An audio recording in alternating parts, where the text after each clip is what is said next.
Tonight I have 12 true stories about trust going wrong in the darkest possible ways during the 1990s. You will hear soft rain and steady white noise underneath them. So if you are listening late at night, just settle in. If you enjoy strange, dark, and mysterious stories told slowly, subscribe and leave me a comment telling me where you are listening from tonight. It helps keep the stories coming, and I appreciate the company in the dark. And for the like button, treat it like a window latch in a German boarding school during a summer storm. Make sure it is pressed down firmly and locked before you go to sleep. It is a small gesture that might just make the night feel a little bit safer. You turn the lights down, get comfortable, and listen to the rain. We are going back to 1994, where the shadows move in silence and the woods hold secrets that never speak. July 19th, 1994. In a holiday camp in northern Germany, 9-year-old Dennis Rostel was sleeping soundly in a canvas tent. The fabric walls vibrated slightly with every breath he took in the cool night air. A man in a black mask watched the tent from the edge of the oak trees, waiting for the perfect moment to step inside. He did not make a sound as he moved across the damp grass toward the sleeping boys, his movements practiced and cold. Dennis Rostel was a boy who loved the freedom of the outdoors and the safety of his family in Hamburg. He was energetic and kind, always the first to help his mother with the groceries or play a game with the younger children in his neighborhood. To his family, he was a bright light that made their small apartment feel much larger and warmer than it really was. He had a deep sense of wonder that his parents cherished, and they wanted him to experience the world. He was the kind of child who noticed the small details of life, like the way the morning fog clung to the harbor or the sound of the wind through the city streets. He had a collection of smooth stones from the river and books about the stars that he read by flashlight. His mother often watched him as he drew pictures of the forest, admiring his patience and his quiet focus. He was a son who never caused trouble, a boy who found joy in the simple act of being outside. When the opportunity for a summer holiday camp came up, his parents thought it would be a perfect adventure. They saw it as a chance for him to make friends and explore the nature he loved so much. They packed his bag with care, making sure he had enough warm socks and a sturdy raincoat. Dennis was excited, talking for days about the hiking and the swimming he would do. His father patted him on the shoulder, telling him to be brave and to have the time of his life. The drive to the camp in northern Germany was filled with excitement and the rhythmic thrum of tires on the pavement. Dennis watched the landscape change from the dense city buildings to the open rolling greens and thick forests of the countryside. He felt like a pioneer entering a new world, a place where the air smelled of pine and damp earth. As they pulled into the Schleswig camp, the sight of other children running and playing made his face light up with a wide smile. The camp was an organized, bustling place, where the days were filled with structured activities and the nights with the safety of a community. Dennis quickly settled into his tent, which he shared with several other boys his age. They spent their first few hours comparing sleeping bags and talking about what they hoped to see in the woods. The camp counselors were experienced and attentive, creating an environment that felt impenetrable to any outside danger or threat. Every morning, the sound of a whistle would signal the start of a new day of hiking and learning about the forest. Dennis excelled at the nature walks, showing a keen eye for identifying different types of moss and birds. He was well liked by the other children because he was never loud or aggressive. He was a calm presence in a group of energetic boys, often spending his free time sitting by the edge of the woods, observing the way the sunlight filtered through the canopy. In the evenings, the group would gather around a large central fire to roast food and tell stories. The flickering orange light reflected off the faces of the children, casting long dancing shadows against the trees. To Dennis, these moments felt magical, like something out of a book. He felt a deep sense of belonging and peace. The counselors would talk about the history of the region, ensuring the children felt connected to the land and the safety of the campsite boundaries. The nights in the camp were profoundly quiet, a stark contrast to the constant hum of Hamburg. Dennis enjoyed the stillness, finding it easier to fall asleep than he ever did at home. He would zip himself into his sleeping bag, feeling the sturdy canvas of the tent as a shield against the elements. The other boys would whisper for a few minutes before the weight of the day's activities pulled them into a deep sleep. By midnight, the only sound was the wind in the branches. Security at the camp was considered top-notch for the time, with counselors performing regular checks and a clear rule that no one was to leave their tent after dark. There was a sense of trust that blanketed the entire area. The parents who left their children there did so with the belief that they were in the safest possible hands. For Dennis, the camp was a world of its own, separate from the worries of adults. He felt completely at ease, never looking over his shoulder. The camp layout was a series of small clearings connected by narrow dirt paths. Dennis's tent was positioned near the edge of one of these clearings, close to a dense patch of oak trees. On the night of July 19th, the moon was a thin sliver, providing almost no light to the forest floor. The darkness was absolute, a thick velvet that seemed to swallow everything. Inside the tent, the boys were exhausted from a long day of swimming and had fallen into a heavy, deep sleep. You are waking up in a tent, the air cold against your cheeks. The silence is so heavy it feels like a physical weight on your chest. You see a man standing over you, his face hidden by a black balaclava that only shows his eyes. He holds a flashlight that is not turned on, and he gestures for you to follow him. His movements are clinical and precise, devoid of any hesitation. You feel a wave of confusion and fear, but his presence is so commanding that your voice stays trapped. The man moved with a terrifying efficiency, guiding Dennis out of the tent without making a single sound on the floorboards. He seemed to know exactly where the loose planks were and how to avoid them. Once outside, the cool night air hit Dennis's skin, but he was barely aware of it. The man led him toward the tree line, blending into the shadows so perfectly that he seemed to disappear and reappear with every step. They moved away from the camp into the deep dark. The woods swallowed them both as they moved deeper into the thicket. The man did not speak, nor did he use his flashlight to guide the way. He navigated the terrain with a familiarity that suggested he had practiced this route many times before. Dennis was led along a path that was invisible to anyone else, moving farther and farther from the sounds of his sleeping friend.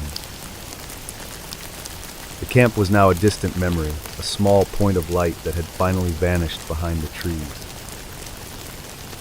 The next morning, the camp was slow to wake. The sun was rising over the trees, casting long shadows across the grass. One of the counselors walked toward Dennis's tent to start the morning roll call. He pulled back the flap and looked inside, expecting to see a row of sleeping heads. Instead, he saw an empty sleeping bag. The pillow was still there, but the boy who had been there the night before was gone. The counselor checked under the bunks, but there was no sign of him. The initial reaction was one of confusion rather than panic. The counselors assumed Dennis had simply woken up early to explore the woods, or perhaps he was hiding as a prank. They called his name into the trees, their voices echoing through the morning air. They searched the dining hall, the bathrooms, and the swimming area, but the camp was strangely empty of his presence. As the minutes turned into an hour, the tone of the search shifted, and the first cold fear set in. Police arrived at the camp by mid-morning, setting up a perimeter and beginning a systematic search of the entire property. They used dogs to track Dennis's scent, but the animals seemed confused near the edge of the clearing. It was as if his trail simply ended at the tree line. The investigators were struck by the lack of any signs of a struggle. There were no torn fabrics and no scuff marks in the dirt. No one in the nearby tents had heard a single cry for help that night. A massive task force was formed known as Soko Dennis, involving hundreds of officers and volunteers. They combed through the woods for miles, moving in long lines to ensure every inch of ground was covered.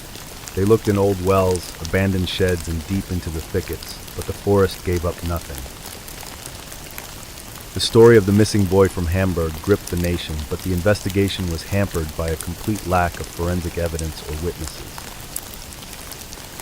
As the investigators dug deeper into the history of the region, they discovered a chilling pattern. This was not the first time a young boy had vanished from a secure location in northern Germany. 2 years earlier, a child named Stefan Jar had been taken in a similar fashion.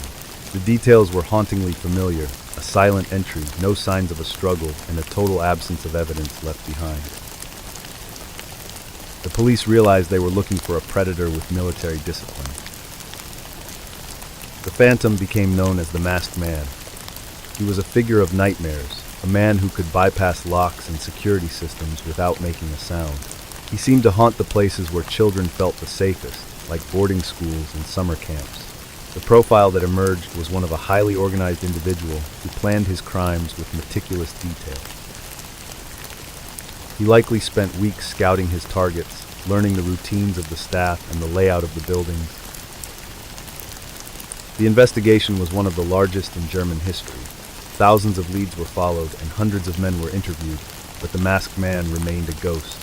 He never left a fingerprint, a hair, or a single drop of DNA. He operated with a level of precision that led some to believe he had training in intelligence or special forces.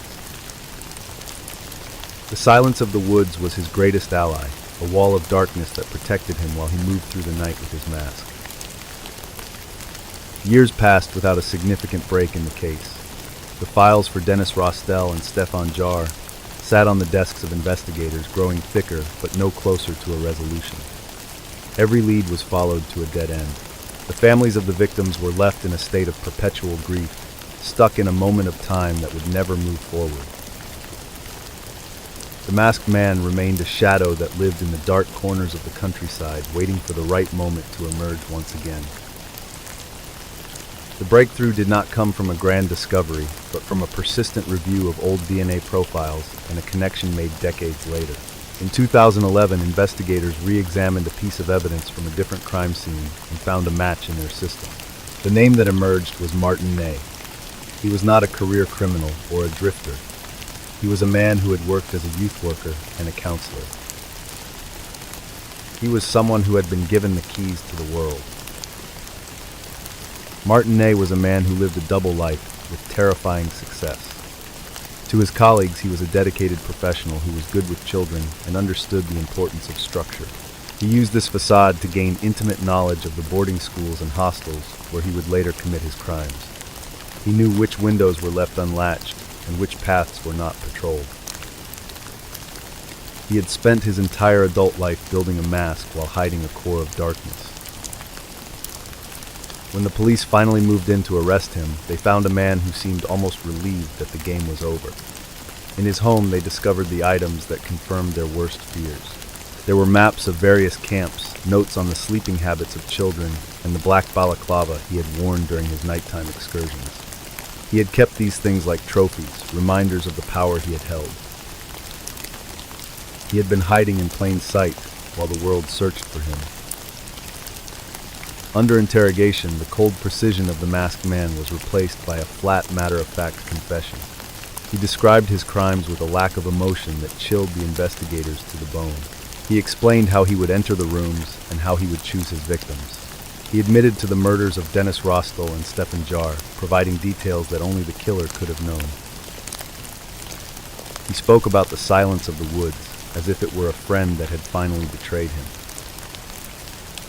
The trial of Martin Ney was a grim accounting of a decade of terror. He was sentenced to life in prison, with the court noting the extreme depravity and the calculated nature of his actions. The families of the boys finally had a name for the monster, but the closure was hollow.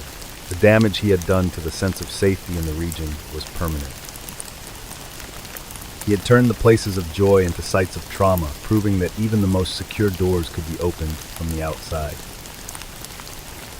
Now in the quiet, sterile halls of a German psychiatric ward in 2026, Martin Ney remains in high-security confinement. He is 63 years old and continues to be a person of interest in several other unsolved disappearances across Europe, including the case of Madeleine McCann. Authorities believe his travel history matches many cold cases involving children. He remains in total isolation, a man who once thrived in the company of others now confined to a room. The forest in northern Germany is still there, and the wind still rustles the pine needles near the old holiday camps. There is a specific kind of silence that settles over the trees at midnight, a stillness that feels like it is holding its breath. It is the kind of silence that makes you listen for the sound of a footfall or the slide of a tent zipper. Sometimes the most terrifying thing about the dark is not what is missing, but what might be standing at the foot of your bed.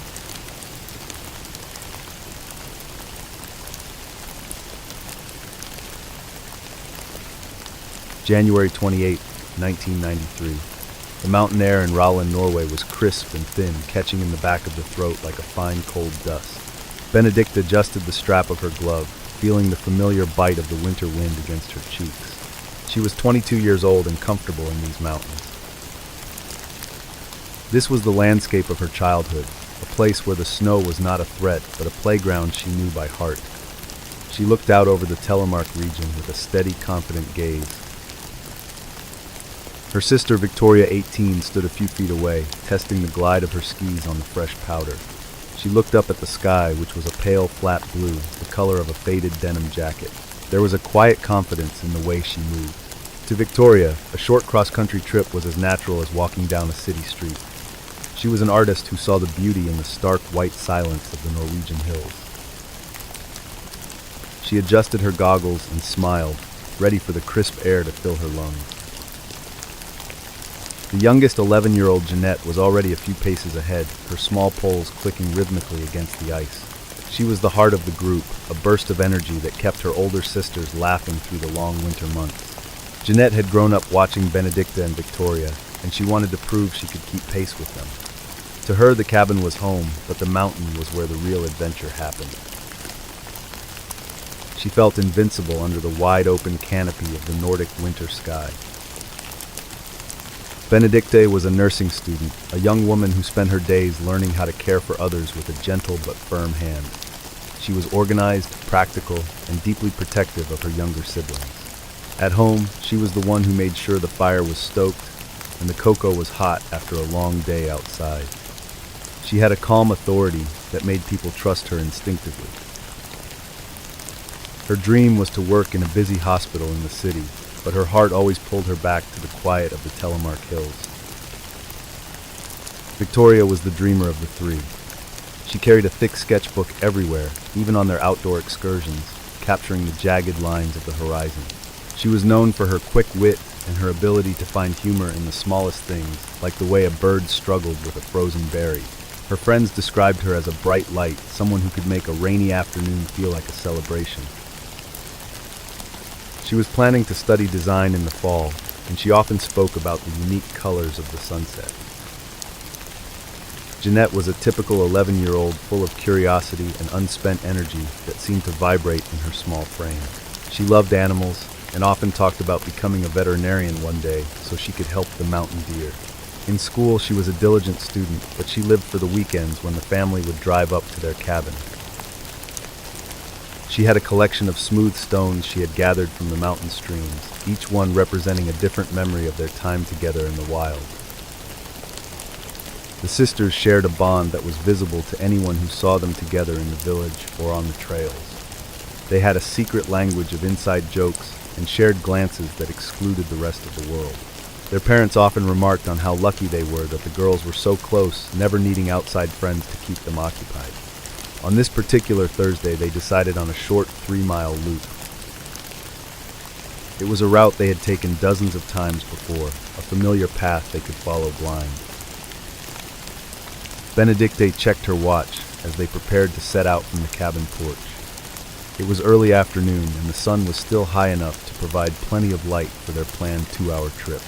She was satisfied with their gear as they were all dressed in high-quality wool and wind-resistant layers that had served them well in the past. They were Norwegian, after all, and they knew that the weather could change. But on this day, the forecast was clear, and the mountain felt welcoming and still. Victoria laughed as Jeanette nearly lost her balance on a small slope near the start of the trail. She reached out a hand to steady her sister, her eyes crinkling at the corners with genuine affection. The sound of their laughter was the only thing that broke the silence of the woods. They were not just sisters. They were best friends who understood the value of shared silence and shared effort. They moved as a single unit, their rhythms synchronized by years of skiing together in these exact same tracks. Jeanette felt a sense of pride as she led the way into the shadows of the pine trees. She loved the way the branches were weighed down by heavy pillows of snow, looking like giant white paws reaching out to touch her. She pointed out a set of fresh rabbit tracks to her sisters, her voice filled with excitement. To her, every inch of the mountain held a story waiting to be told. She felt safe because she was with Benedicte and Victoria, the two people she looked up to most in the entire world. Benedicte noticed the change first. The wind began to pick up a low moan that seemed to come from the very ground beneath her skis. Within minutes, the pale blue sky was replaced by a thick, oppressive gray that felt like a heavy blanket. The light began to fail not because the sun was setting, but because the air was filling with a fine, blinding powder. It was a polar storm, a sudden and violent shift that moved with a speed and ferocity that no one in the region had predicted for that day. Victoria stopped skiing and squinted into the white void. The landmarks she relied on, the crooked oak tree, the distant ridge, were vanishing before her eyes. The world was becoming a featureless white room. She felt a sudden, sharp chill that her wool layers couldn't block, a cold that seemed to reach straight for her bones. She looked back at Benedicte, seeking the calm assurance that usually lived in her sister's eyes. But for the first time in her life, she saw a flicker of genuine concern there. Jeanette huddled closer to her sisters as the wind became a physical force that tried to knock her over. It whipped around them, stealing the heat from their bodies and making it difficult to even take a full breath. The snow was no longer soft and pretty. It was like shards of glass hitting her exposed skin. She reached out and grabbed Victoria's sleeve, her small hands shaking inside her mittens. The laughter from an hour ago was gone, replaced by the terrifying, hungry roar of the Norwegian winter. A search volunteer named Lars adjusted his goggles, fighting against the gale that had lasted through the entire night. It was Friday morning, and the storm had finally broken, leaving the mountain in a state of eerie, sparkling silence that felt disrespectful to the missing. He moved through the fresh drifts, his heart heavy with the weight of the mission. He was looking for 3 girls who had vanished into the white 3 lives that were a vital part of his small, close-knit mountain community. Lars saw something that made him stop in his tracks near a cluster of jagged rocks. Just 500 meters from a plowed road, there was a small, unnatural mound in the snow. It was too smooth, too deliberate to be a natural drift formed by the wind. He approached it slowly, his boots sinking deep into the powder with every step. He used his shovel to clear away the top layer, his breath catching in his throat as the bright, unmistakable color of a blue ski jacket began to emerge from the ice. The other rescuers gathered around as the mound was fully uncovered by their steady hands. They worked in a somber, focused silence, their shovels moving with a careful respect for what lay beneath. What they found was a snow grave, a shallow trench dug into the earth and covered with snow for insulation. Inside, the 3 sisters were huddled together, their bodies entwined in a desperate attempt to share what little warmth they had left. They looked like they were merely sleeping in the cold. The investigation into their final hours revealed a timeline that was as tragic as it was confusing to the experts. Forensics teams examined the sisters' equipment and their tracks, which had been partially preserved by the freezing crust. They discovered that the girls had actually made it within sight of a heated cabin during the storm. They had been close enough to see the glow of lights through the whiteout and hear the sound of snowplows on the nearby road. They were seconds away from safety. Benedict had been leading them toward the light of the road. Her tracks showed a clear path toward the asphalt, a straight line that spoke of a focused, determined mind trying to save her family.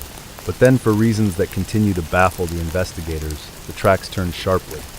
They veered away from the road and back into the center of the wind. It was as if she had reached the finish line and decided to run back to the start. The logic of the mountain had been replaced by fear.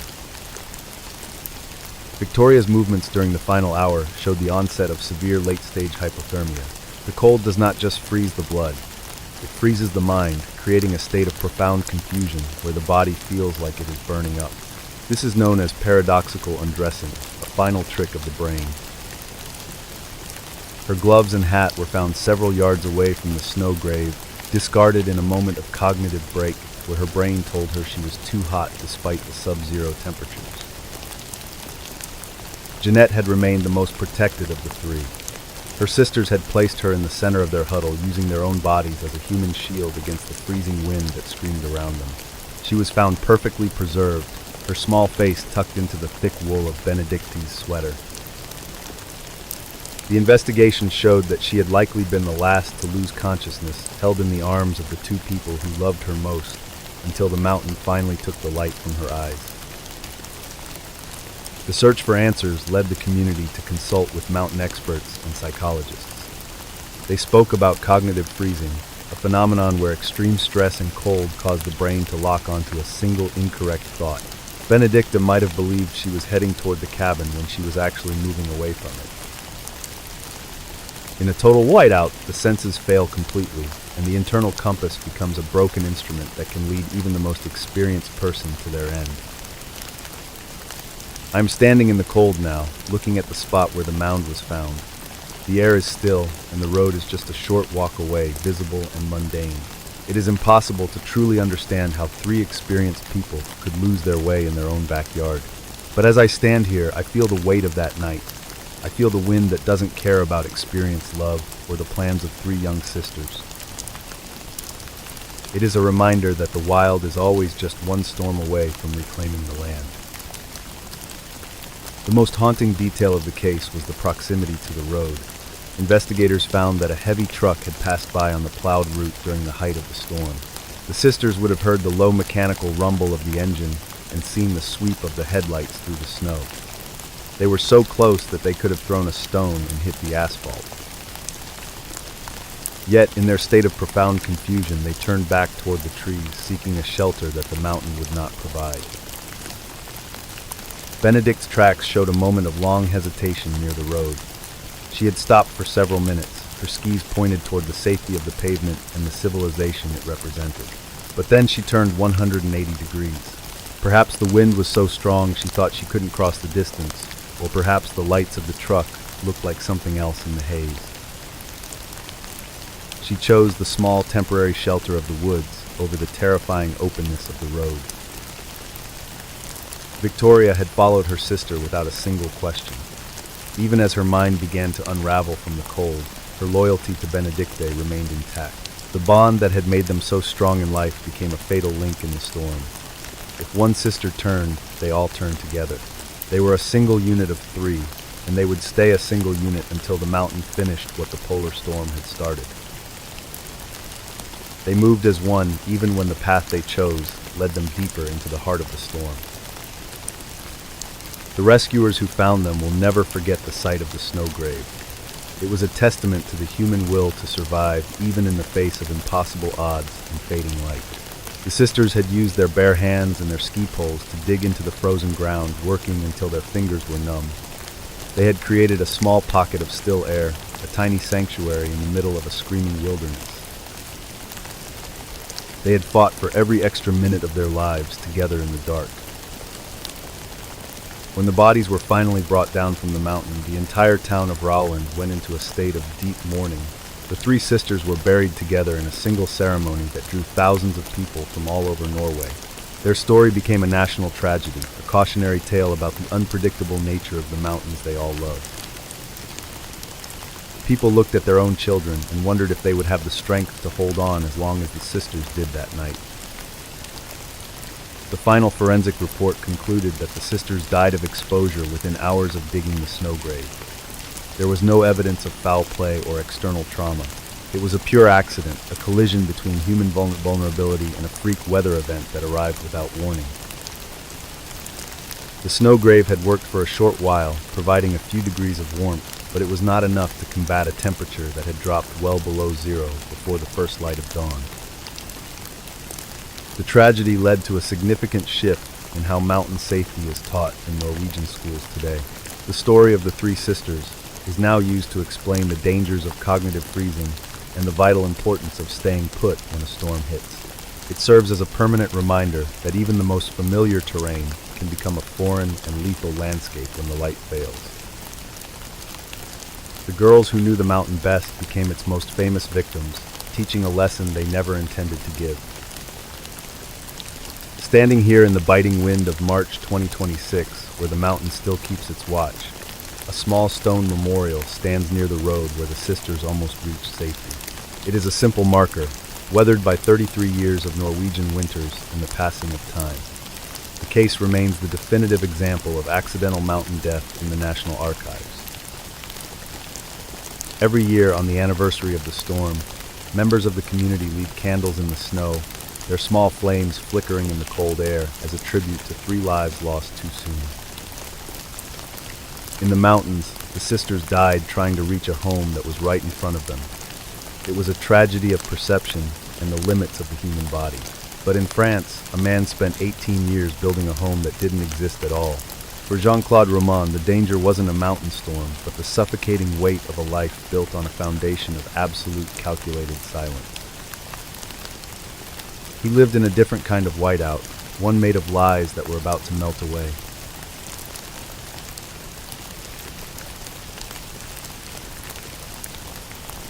January 9th, 1993. The Jura Mountains were still hidden in the deep shadows of the early morning. Jean-Claude Roman stood in his quiet kitchen in Prevacines-Moens, slowly sipping a cup of black coffee. He wore a crisp white shirt and a silk tie, looking every bit like the high-ranking medical researcher he claimed to be. He checked his watch, a gift from his wife, and picked up his heavy leather briefcase. Everything about the scene was perfectly normal, a quiet start to a productive day for a successful man. Florence Roman was still upstairs listening to the muffled sounds of her husband moving through the house. She loved the steady, predictable rhythm of their life together. Jean-Claude was her rock, a brilliant doctor working at the World Health Organization just across the border in Geneva. She felt a deep sense of security knowing their 2 children were growing up in a home built on such a solid foundation of professional success and mutual respect. She smiled as she heard the front door click shut. Jean-Claude walked to his car, the gravel crunching softly under his polished shoes. He backed out of the driveway, waving to a neighbor who was out walking a dog. To everyone in this affluent suburb, Jean-Claude was a man of prestige and intellect. He had a medical degree from a top university and spent his days fighting global diseases. He was the kind of man people went to for advice, a pillar of the community who seemed to have figured out the secret to a perfect middle-class life in the French countryside. The drive toward Geneva was a route he had taken thousands of times over the last 18 years. He crossed the border with ease, his diplomatic plates ensuring a quick passage. Once in the city, he navigated the familiar streets toward the headquarters of the World Health Organization. He parked his car in the large lot, surrounded by hundreds of other professionals arriving for work. He stepped out briefcase in hand and walked toward the glass doors of the massive building. He looked like he belonged there. Inside the lobby, Jean-Claude did not head for an office or a laboratory. Instead, he found a quiet corner in the visitors' area. He sat down on a cushioned chair and opened a medical journal, reading through the latest research papers on infectious diseases. He stayed there for hours, occasionally walking to the cafeteria for a sandwich or a coffee. He was a man who had mastered the art of being invisible in plain sight. He was surrounded by the life he claimed to lead, yet he was entirely separate from it.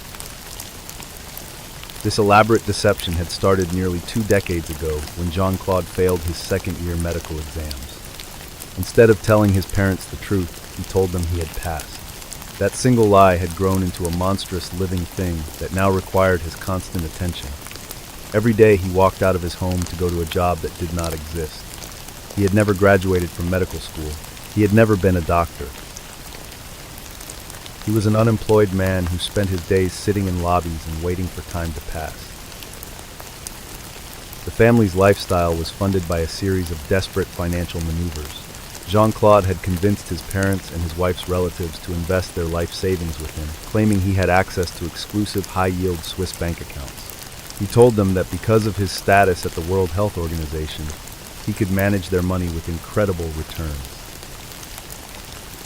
In reality, he was simply spending their capital to pay for his mortgage, his car, and the private school tuitions for his 2 young children. Florence never questioned where the money came from because Jean-Claude was so meticulous with the details. He would return home in the evening and talk about his meetings with international delegates or the progress of his latest research project. He brought home brochures from medical conferences he never attended and spoke about colleagues who had no idea he existed. He had created an entire professional universe out of thin air, a world so detailed and consistent that even his closest friends were completely fooled. When the World Health Organization held its annual gala, Jean-Claude would tell Florence he had to attend a private briefing instead. He would spend the night in a cheap hotel or sleeping in his car, returning the next morning with stories of the event. He was a master of the empty day, a man who could spend 8 hours in a highway rest stop staring at a dashboard without losing his mind. He lived in a state of constant low-level panic, always looking over his shoulder for the moment the lie would break. By the winter of 1992, the financial walls were finally beginning to close in. The relatives who had invested their money were starting to ask for portions of their capital back to pay for their own expenses. Jean-Claude's bank account was nearly empty, and he had no more sources of income to tap into. He began to receive letters from creditors, which he carefully intercepted before Florence could see them. The stress was etched into the lines around his eyes, but he continued to smile. A neighbor, a man who worked in the banking industry, mentioned one afternoon that he had tried to look Jean-Claude up in the official World Health Organization directory. He said he couldn't find the name, and asked if Jean-Claude worked under a different department. Jean-Claude laughed it off, claiming his work was classified or part of a special research wing that wasn't listed for security reasons. But in that moment, he felt the first real chill of exposure. The vacuum he had built was beginning to leak. Florence began to notice that her husband seemed more distant than usual. He would sit in his study for hours, staring at a blank computer screen or flipping through the same pages of a book without reading them. She asked if he was stressed about a new project, and he simply nodded, telling her that the workload was becoming difficult to manage. She suggested they take a vacation, but Jean-Claude knew they couldn't afford a trip to the grocery store, let alone a flight to the coast. The end was near. On the morning of January 9th, Jean-Claude followed his usual routine. He kissed his children Caroline and Antoine as they ate their breakfast. He told Florence he would be home late because of a conference call. He drove away from the house, but instead of going to Geneva, he drove to a local pharmacy.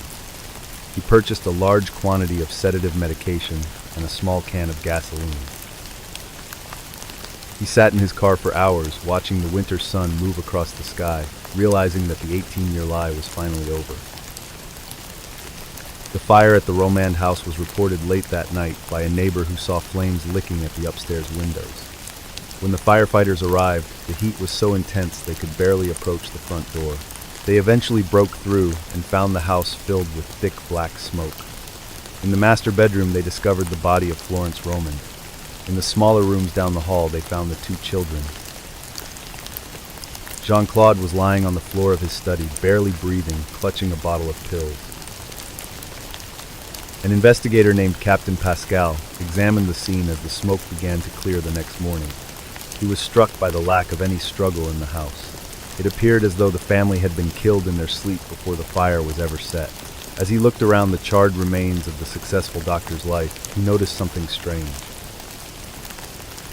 There were no medical diplomas on the walls, and the bookshelves were filled with generic magazines rather than professional texts. He felt a cold knot forming in his stomach. The police contacted the World Health Organization to inform them of the tragedy and to gather information for the death certificates. The voice on the other end of the line was quiet for a long time. They informed the investigator that there was no record of a Jean-Claude Romand ever working at the facility. They checked the payroll, the security logs, and the research archives. The man who had spent 18 years claiming to be one of their top researchers was a complete stranger to everyone in the building. The investigation quickly moved to the medical university, where Jean-Claude claimed to have earned his degree. The registrar confirmed that while a student by that name had enrolled in the early 1970s, he had never completed his second year. He had sat in the back of the lecture halls for years without ever taking an exam. He was a ghost student, someone who attended the classes and soaked up the atmosphere of the campus, but had no legal standing within the academic world. The lie was total. Police divers searched the local lakes and woods near the Jura Mountains, looking for any other clues to the family's life. They discovered that Jean-Claude had spent hundreds of days sitting in a specific parking lot at a scenic overlook. He would pack a lunch every morning and sit there for 8 hours watching the hikers and the birds. He wasn't working on a cure for cancer. He was watching the grass grow. He He had spent his entire adult life in a state of forced boredom to avoid the shame of failure. I have spent many nights thinking about the sheer weight of a secret that lasts for 18 years. It is a slow, steady pressure that most people would find impossible to bear. To walk out the door every single morning and pretend to be someone else, knowing that every penny in your pocket belongs to a person you are lying to, is a special kind of endurance. It is a psychological marathon where the only finish line is a total collapse. It is the sound of a heart beating in a completely empty room. The search for Jean-Claude's parents led the investigators to another crime scene 50 miles away. They found the elderly couple in their home, both deceased from gunshot wounds. They had been killed earlier that same day, shortly after Jean-Claude had visited them for lunch. It appeared that he had traveled to their house, sat at their table, and then ended their lives to prevent them from ever finding out that their son was not the man they thought he was. He was erasing the witnesses to his failure. Jean-Claude woke up in the hospital a few days later, the sedative overdose having failed to take his life. He was met by investigators who laid out the evidence of his double life. They showed him the letters from the university and the statements from the World Health Organization. For the first time in 18 years, Jean-Claude had nowhere to hide. He didn't cry or scream. He simply looked at the wall and began to speak in a flat, monotone voice about the vacuum of his existence. He explained to the court that he didn't kill his family out of hatred or for money. He killed them because he couldn't stand the thought of them looking at him and seeing a stranger. He preferred them to be dead than to have them know the truth. His entire identity was built on their perception of him. Without the lie, he felt like he would simply cease to exist. He viewed the murders as a way to protect them from the pain of his exposure, a final twisted act of a man who had lost all touch with reality. The motive was the most chilling part of the case for the French public. There was no secret second family, no hidden drug habit, and no political conspiracy. There was just a man who didn't want to admit he had failed a test 20 years ago. The clinical emptiness of his life was a form of psychological horror that most people couldn't comprehend. He had spent his days in highway rest stops, reading car magazines, and staring at the rain while his family believed he was saving the world. Jean-Claude's personality was described by forensic psychologists as a hollow shell. He had no true hobbies, no deep passions, and no real sense of self outside of the roles he played for others. He was a master of mimicry, able to adopt the language and mannerisms of a doctor without possessing any of the knowledge. He lived in a state of perpetual performance, and when the audience was about to leave, he decided to burn down the theater. He was a man defined entirely by what he was not. The trial ended with a life sentence, the maximum penalty under French law at the time. Jean-Claude was sent to a high-security prison where he became a model inmate. He worked in the prison library and eventually began to study again, though this time he had no one to lie to about his progress. He remained a quiet, solitary figure, much like the man who sat in the visitors' lobby of the World Health Organization for nearly 2 decades. He seemed comfortable in a world of rigid schedules and small rooms. Behind the heavy stone walls of a central French monastery, today Jean-Claude Romand is a free man, having been granted parole in 2019. He is 72 years old and lives in a religious monastery in central France. He follows a strict routine of prayer and silence, rarely speaking to the other residents. He has spent more time in the monastery than he did in his fake career as a doctor. He lives in the deep shadows of his past, a man who has finally found a place where silence is expected rather than forced. The dashboard was the only thing Jean-Claude had to look at for nearly 2 decades. It was his companion in the parking lots, and the rest stops a plastic horizon that never changed. He had mastered the art of doing nothing while appearing to do everything. But while Jean-Claude was hiding a vacuum in France, a different kind of horror was being uncovered in Tokyo. It was a crime of such mechanical precision that it made the chaotic fire in Prévesines-Moëns look like an amateur's mistake. In Tokyo, a park cleaner looked into a plastic trash bag and saw something that would end the peace of the city forever. It was a discovery that defied logic and forensics, a puzzle with 27 pieces that were cut with the cold accuracy of a machine. There was no fire, no smoke, and no obvious motive. There was only the sound of a broom on a paved path and the heavy weight of a bag that should have been filled with nothing but autumn leaves and empty bottles.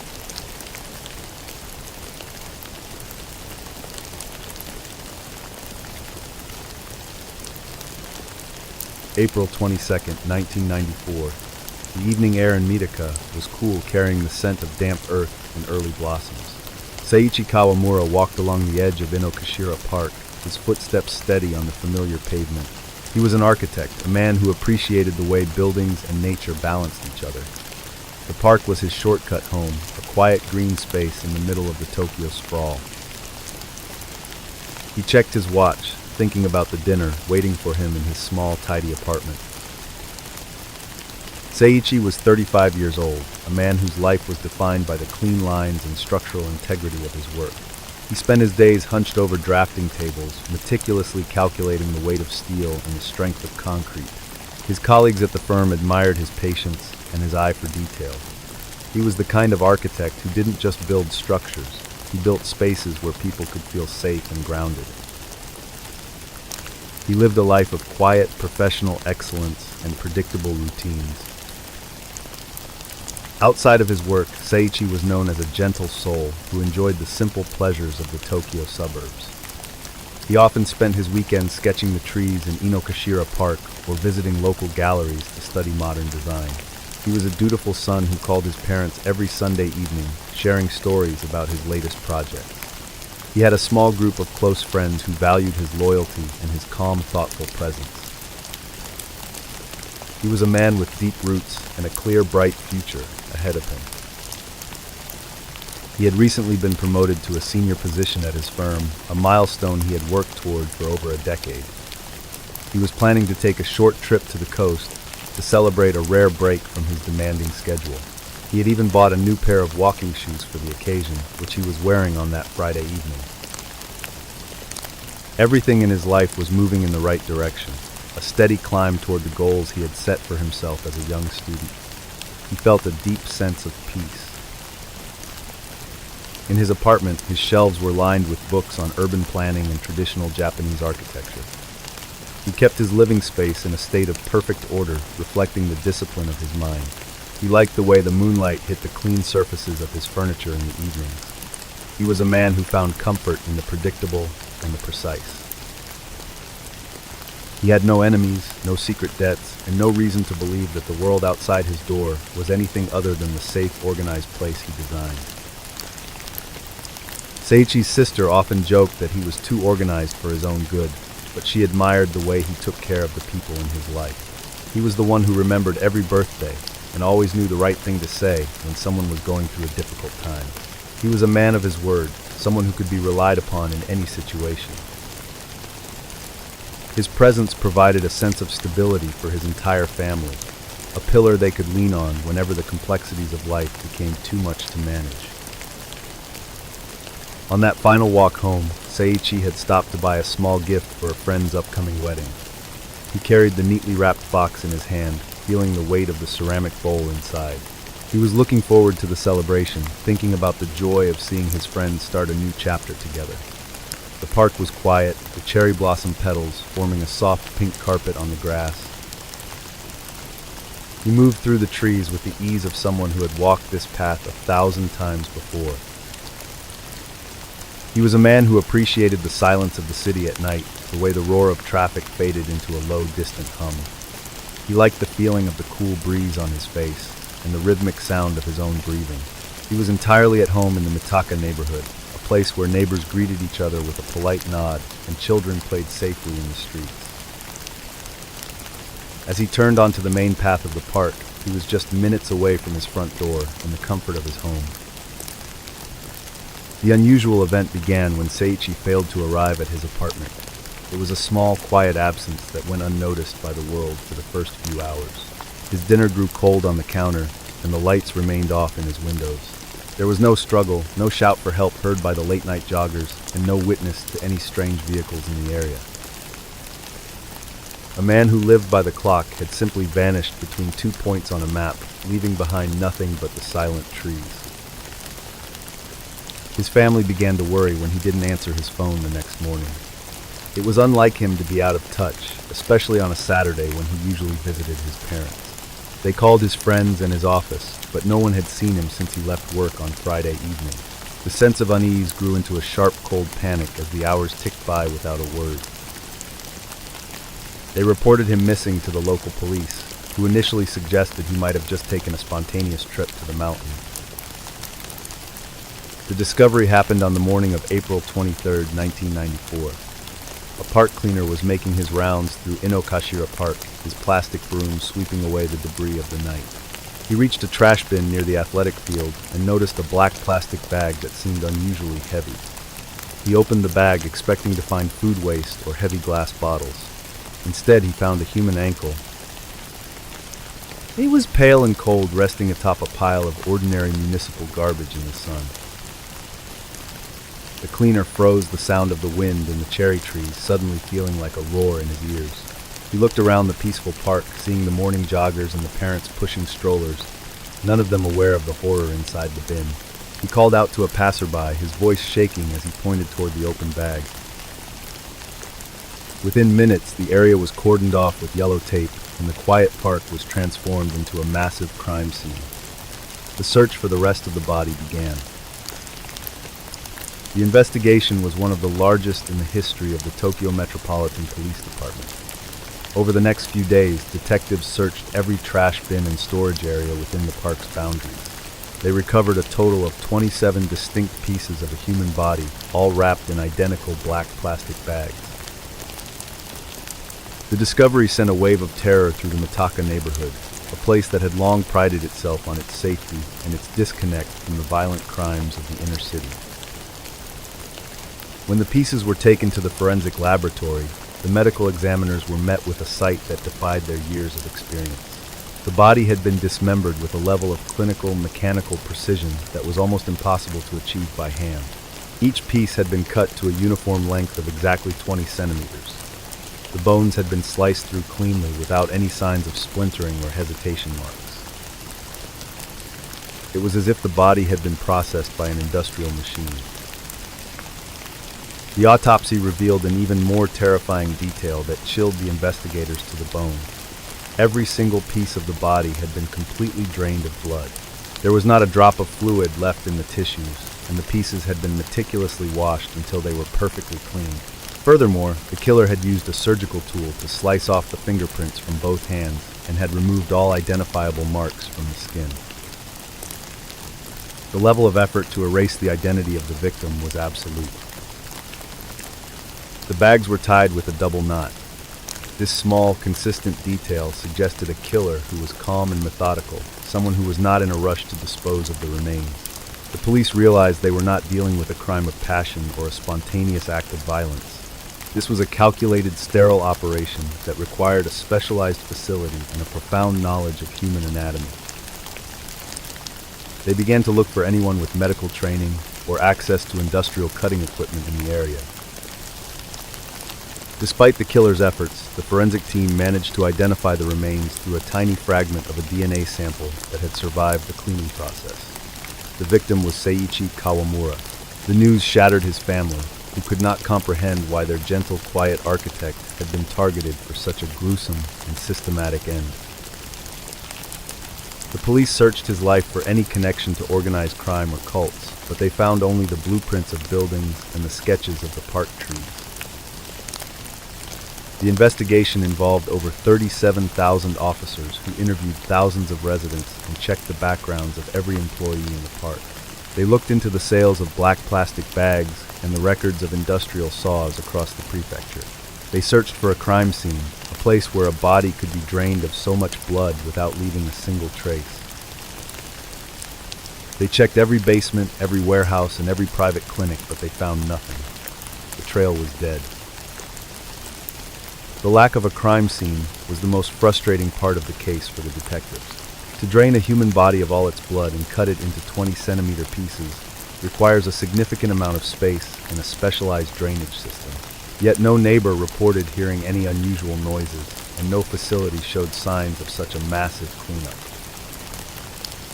It was as if Seiichi had been taken to another dimension, processed with industrial efficiency, and then returned to the park in 27 bags.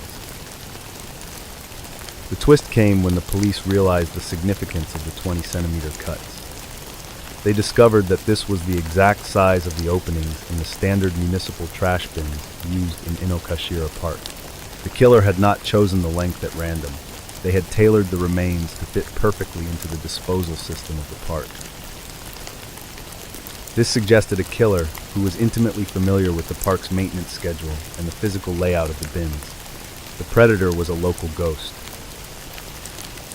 The climax of the investigation occurred when rumors began to circulate about a foreign hit squad or a ritualistic cult.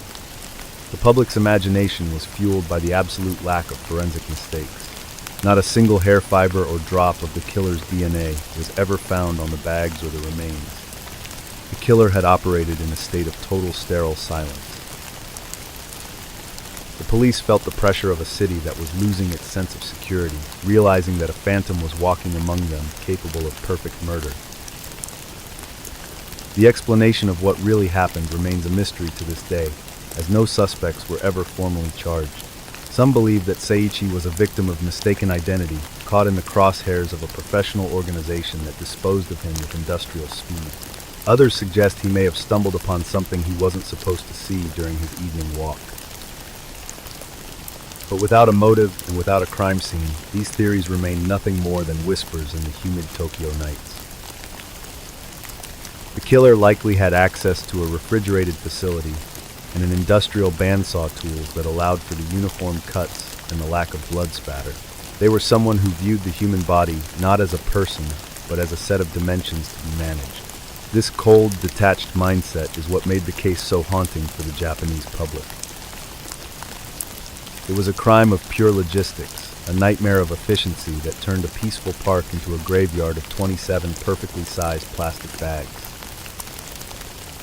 The legal outcome of the case is a source of enduring frustration for the family and the authorities. In 2009, the statute of limitations for the murder expired under Japanese law.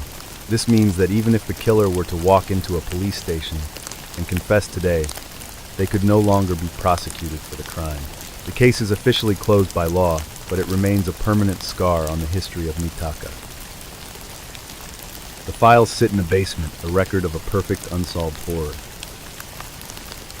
In the climate-controlled vaults of the Tokyo Forensic Archives this year, where the files remain cold, the Inokashira Park dismemberment remains the most famous cold case in Japan.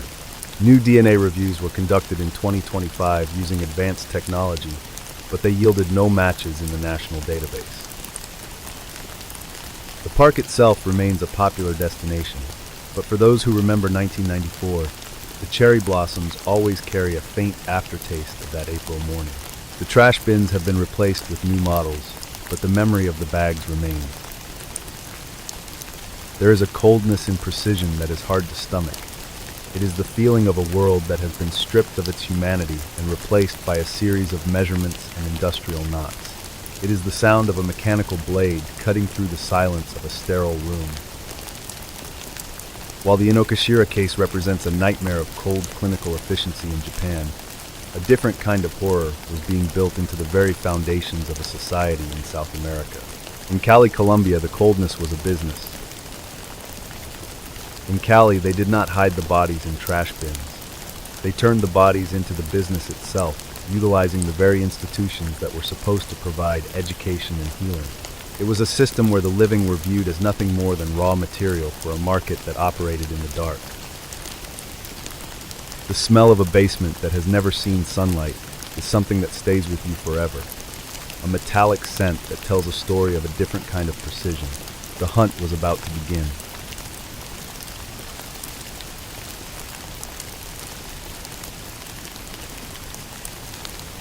March 1st, 1992. The streets of Cali, Colombia were slick with a fine mist that turned the pavement into a dark, oil-slicked mirror. Oscar Hernandez moved through the shadows of the University of Cali, his breath coming in short, ragged bursts that clouded in the humid night air. He was clutching the side of his head, feeling a warm, thick fluid matting his hair and running down his neck in a steady, rhythmic pulse.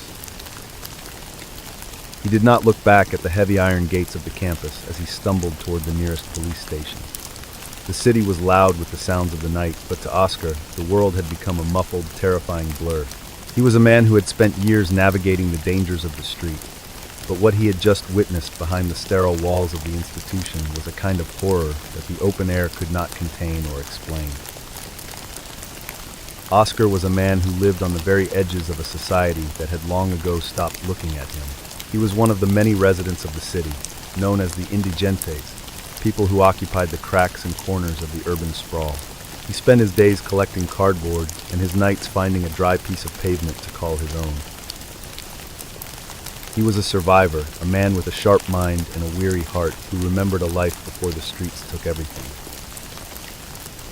Before the economic shifts and the violence of the drug wars reached his door, Oscar had been a man with a family and a small job in a local warehouse. He was known for his quick smile and his ability to fix almost any broken tool with nothing but a bit of wire and patience. He loved the smell of wood shavings and the sound of the radio on a Sunday afternoon. He was a person who valued the small, quiet moments of a life that felt predictable and safe. The transition to the streets had been a slow, agonizing process of losing one thing at a time. First, the job vanished, then the room, and eventually the connections to the people who knew his name. By the time 1992 arrived, Oscar had become a shadow, a man whose existence was defined by the search for food and a place to sleep that wasn't patrolled by those who viewed him as a nuisance.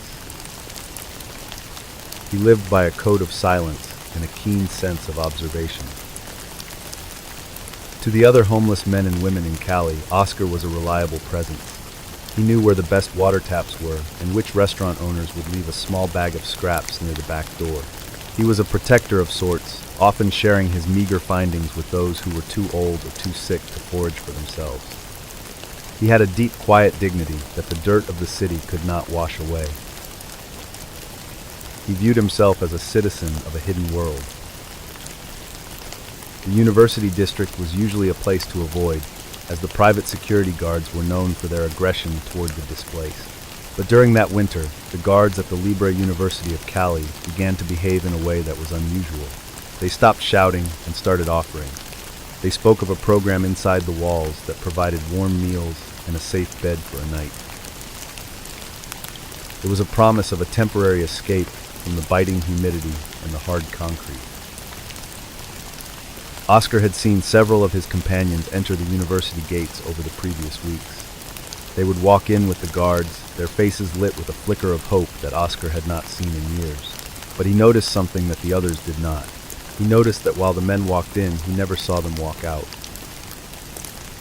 He asked the guards about them, and they simply laughed, saying the men had been moved to a better facility in another part of the city. His own hunger eventually overcame his suspicion. On that March night, the rain was particularly cold, and the promise of a roof was too much to ignore. He approached the security post, and a guard with a neutral, professional expression gestured for him to enter. The gates closed behind him with a heavy metallic thud that resonated in the quiet courtyard. He was led past the beautiful gardens and the darkened lecture halls toward a building in the back. The basement of the anatomy department was a place of white tiles and the sharp antiseptic smell of formaldehyde. It was a sterile environment that felt completely disconnected from the world Oscar knew. The guard told him to wait in a small room while he went to fetch the meal. Oscar sat on a wooden bench, his hands tucked into his pockets, listening to the hum of the ventilation system. He felt a sudden sharp prickling of the skin on the back of his neck. The door opened, but there was no tray of food. Instead, 3 men entered carrying heavy wooden clubs. They did not say a word, and their faces were devoid of any anger or passion. They moved with the calm, efficient rhythm of laborers starting a shift. Oscar stood up, his heart hammer beating against his ribs, but before he could speak, the first blow landed. It was a precise strike to the temple intended to incapacitate him quickly and quietly. Oscar fell to the floor, the world spinning into a kaleidoscope of red and black. He felt the heavy weight of the men as they moved around him, their boots squeaking on the polished tiles. He realized then that he was not a guest and he was not a citizen. He was a commodity. Through a haze of pain, he saw a pile of clothing in the corner of the room, items he recognized from the men who had entered the gates before him and never returned. The unusual detail that saved his life was a momentary distraction. One of the guards turned to answer a radio call, and the other stepped away to adjust the light. In that brief window, Oscar found a reservoir of strength he didn't know he possessed. He scrambled to his feet, ignoring the searing pain in his skull, and bolted for the door. He ran through the corridors, his vision blurred by blood, guided only by the instinct to reach the open air. The police raid on the Libre University of Cali took place hours later, led by officers who were initially skeptical of Oscar's story. But as they entered the basement of the anatomy department, the skepticism vanished. They found 11 fresh corpses laid out on the examination tables. These were not bodies donated for science by the families of the deceased. These were the men from the streets, their lives ended by blunt force trauma in a place of learning. The investigation revealed a systematic operation that had been running for over a year. The security guards were hunting the homeless like livestock, luring them into the university with the promise of charity. Once inside, the victims were killed, and their bodies were sold to the medical school for $200 each. The corpses were used in dissection classes, with the students and faculty reportedly unaware or perhaps indifferent to the source. Detectives found a ledger in the guard shack that detailed the transactions. Each entry was a number and a price, a cold accounting of human life that ignored the names of the victims. The guards had created a factory of death within the university, utilizing the infrastructure of the institution to hide their crimes. They had even harvested organs to sell on the black market, turning the anatomy department into a site of pure dystopian exploitation and profit. The twist in the case came when the forensic teams examined the bodies. They found that many of the victims had been killed with a specific type of club used by the university's own security force. This was not an outside group infiltrating the campus. It was an internal organ of the university turning against the public. The investigation suggested that several high-ranking faculty members had authorized the purchase of these unclaimed bodies without paperwork. The public in Cali was paralyzed by the revelation. The university was supposed to be a place of enlightenment and progress, but it had become a slaughterhouse for the most vulnerable members of society. The social cleansing mindset that had plagued Colombia for decades had found a professional academic home. The victims were viewed by the killers not as human beings with stories, but as raw material for a market that demanded fresh, cheap cadavers. The climax of the legal proceedings was the testimony of Oscar Hernandez. He stood in the courtroom, the scars on his head, a permanent reminder of the night he escaped the basement.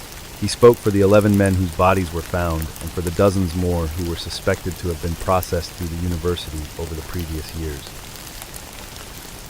His voice was steady as he described the clinical silence of the guards and the weight of the wooden clubs. The explanation for the lack of detection lay in the invisibility of the victims. In a city struggling with high crime and drug violence, the disappearance of a homeless person was rarely investigated. The guards knew that no one would come looking for Oscar or his friends. They weaponized the apathy of the city to fuel their business, knowing that the walls of the university provided a shield of prestige that the police were hesitant to pierce without a direct witness. The killers were men like many others in the city, driven by a combination of greed and a total lack of empathy for those they deemed disposable. They viewed the $200 bounty as an easy supplement to their low wages. To them, the indigentes were a nuisance that the city wanted gone anyway, so they saw their actions as a form of service. This detachment from the humanity of their victims is what allowed the operation to continue for so long. The legal outcome of the case was a mixture of convictions and unresolved questions. Several of the security guards were sentenced to long prison terms for murder and the illegal trade of human remains. However, the investigation into the university faculty was largely stalled. While some administrators were forced to resign, the higher-ups who had signed the checks for the cadavers were never formally charged with a crime, leaving a lingering sense of injustice. The case became a landmark in Colombian human rights law, highlighting the desperate need for protections for the displaced population. It forced a national conversation about the ethics of medical education and the ways in which institutions can become complicit in violence. The University of Death remains a dark chapter in the history of Cali, a reminder of what happens when a society decides that some lives have a price tag and others have no value at all. Now that 34 years have passed since that March night, the Libre University of Cali continues to operate, though the anatomy department has undergone significant reforms and now follows strict international protocols for body donation. Oscar Hernandez disappeared back into the fabric of the city shortly after the trial, his name eventually fading from the headlines. The basement where the clubs were used is now a storage area, its white tiles replaced, and its history buried under layers of paint.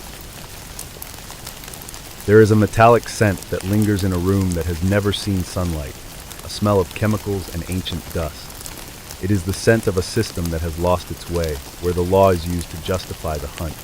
In Cali, they use the prestige of the university to hide a business of death. In Bangkok, the system did not hunt the poor for their bodies, but for their silence. It was a different kind of exploitation, where the truth was buried under the weight of a neon sky. In Bangkok, the law did not offer a meal, it offered a cage. They took 4 innocent men and broke them until they confessed to a crime they did not commit, all to satisfy a public that demanded a quick resolution. It was a story where the real killer was protected by the very officers who were supposed to find them.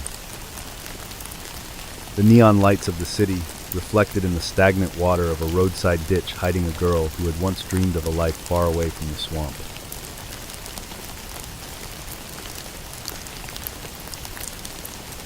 July 22nd, 1986. The humid evening air of Bangkok was thick with the scent of street food and exhaust.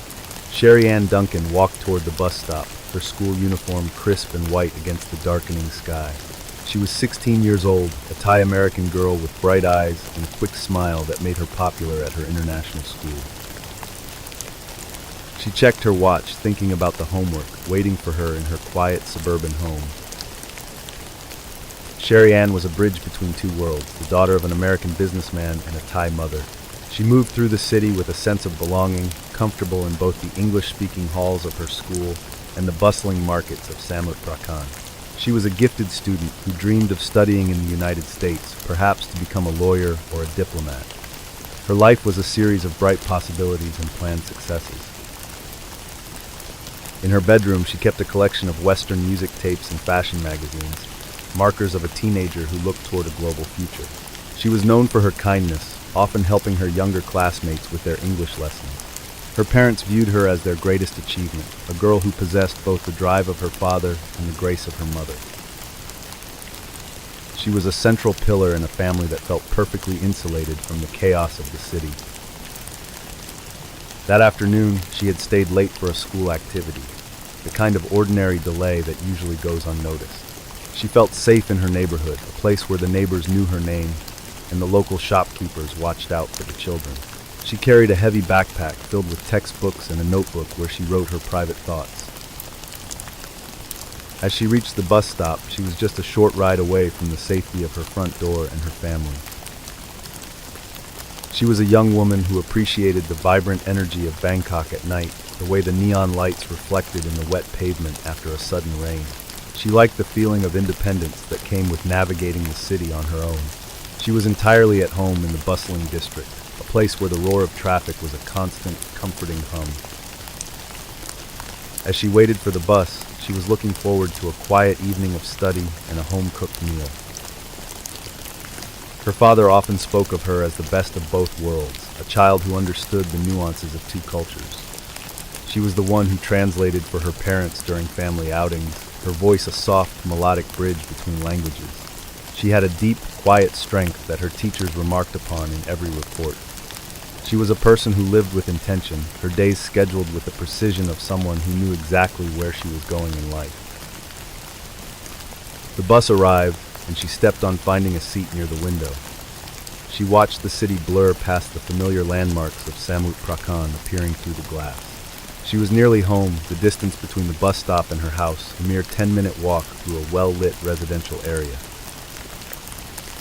She adjusted her backpack and prepared to step off into the warm, humid night, unaware that the rhythm of her ordinary life was about to be shattered by a shadow.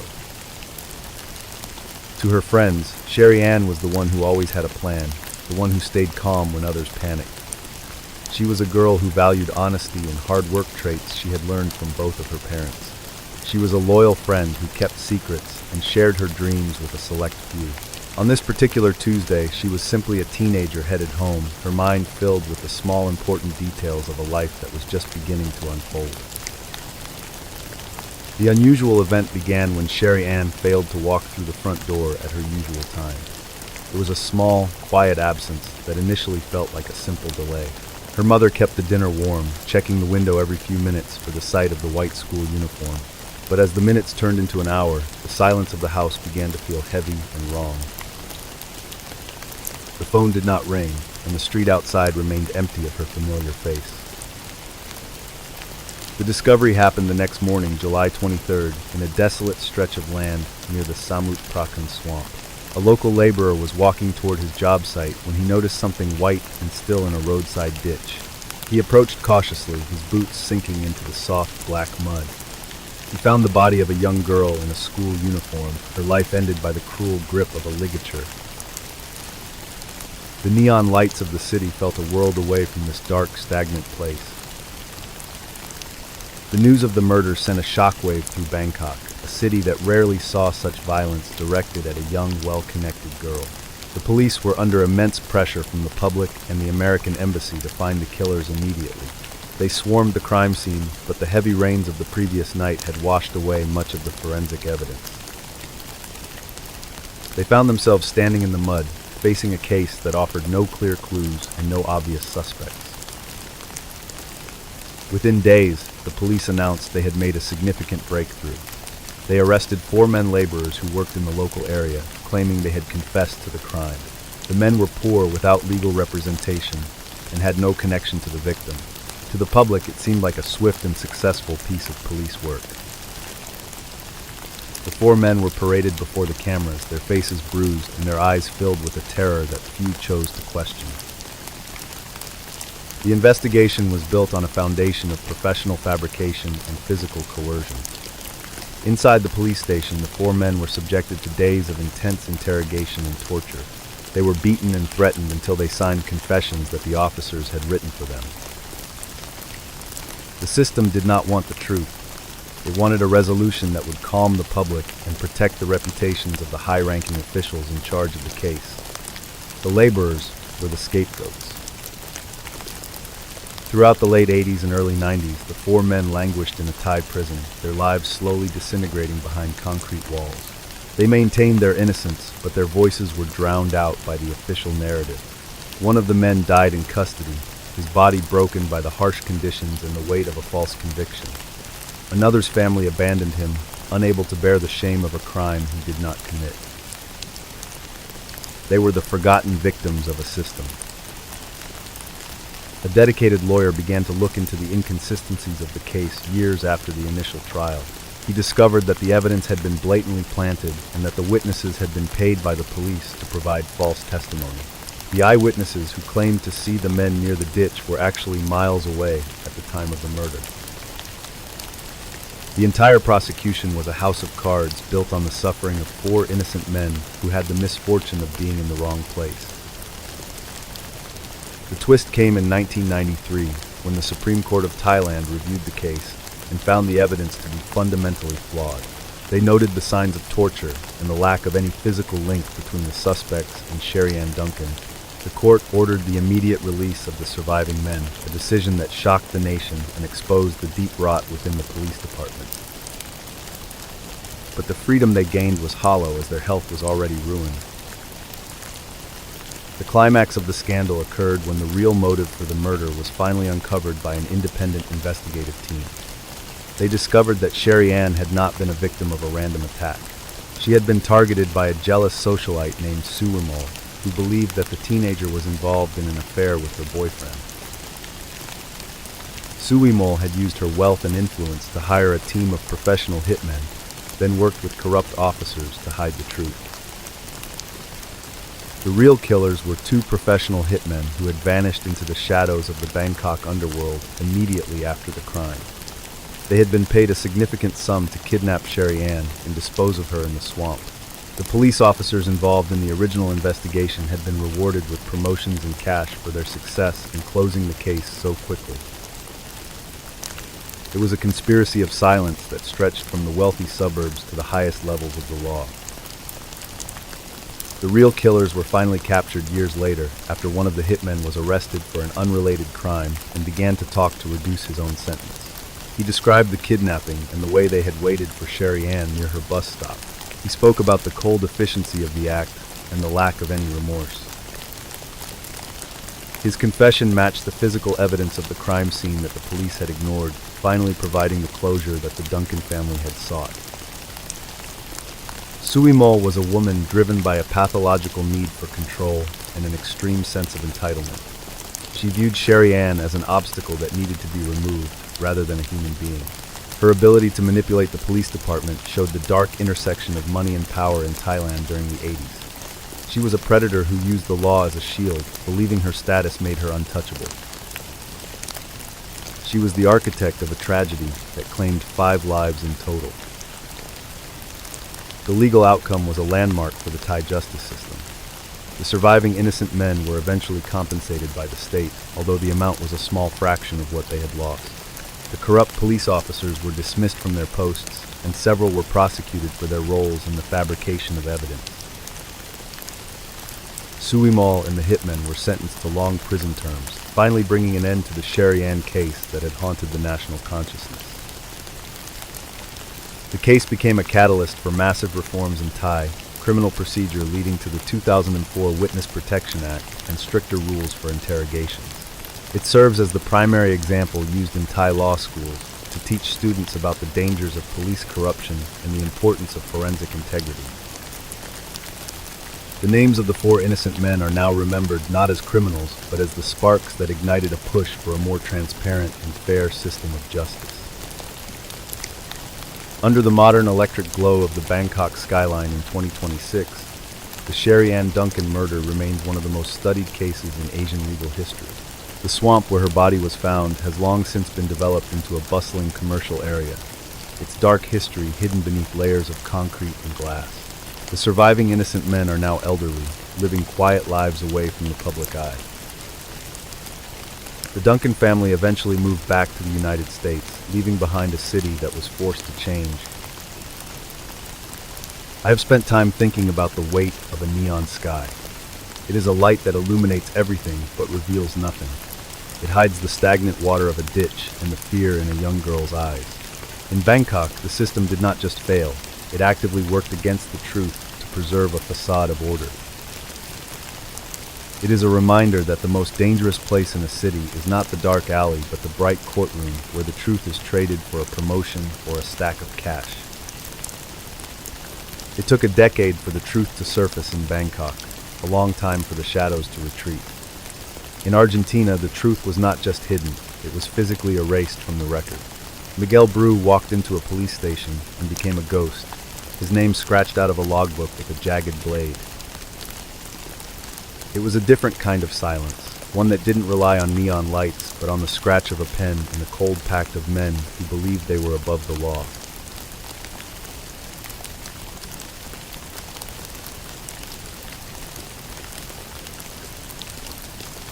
August 17, 1993. The evening in La Plata was damp, the air smelling of wet pavement and diesel.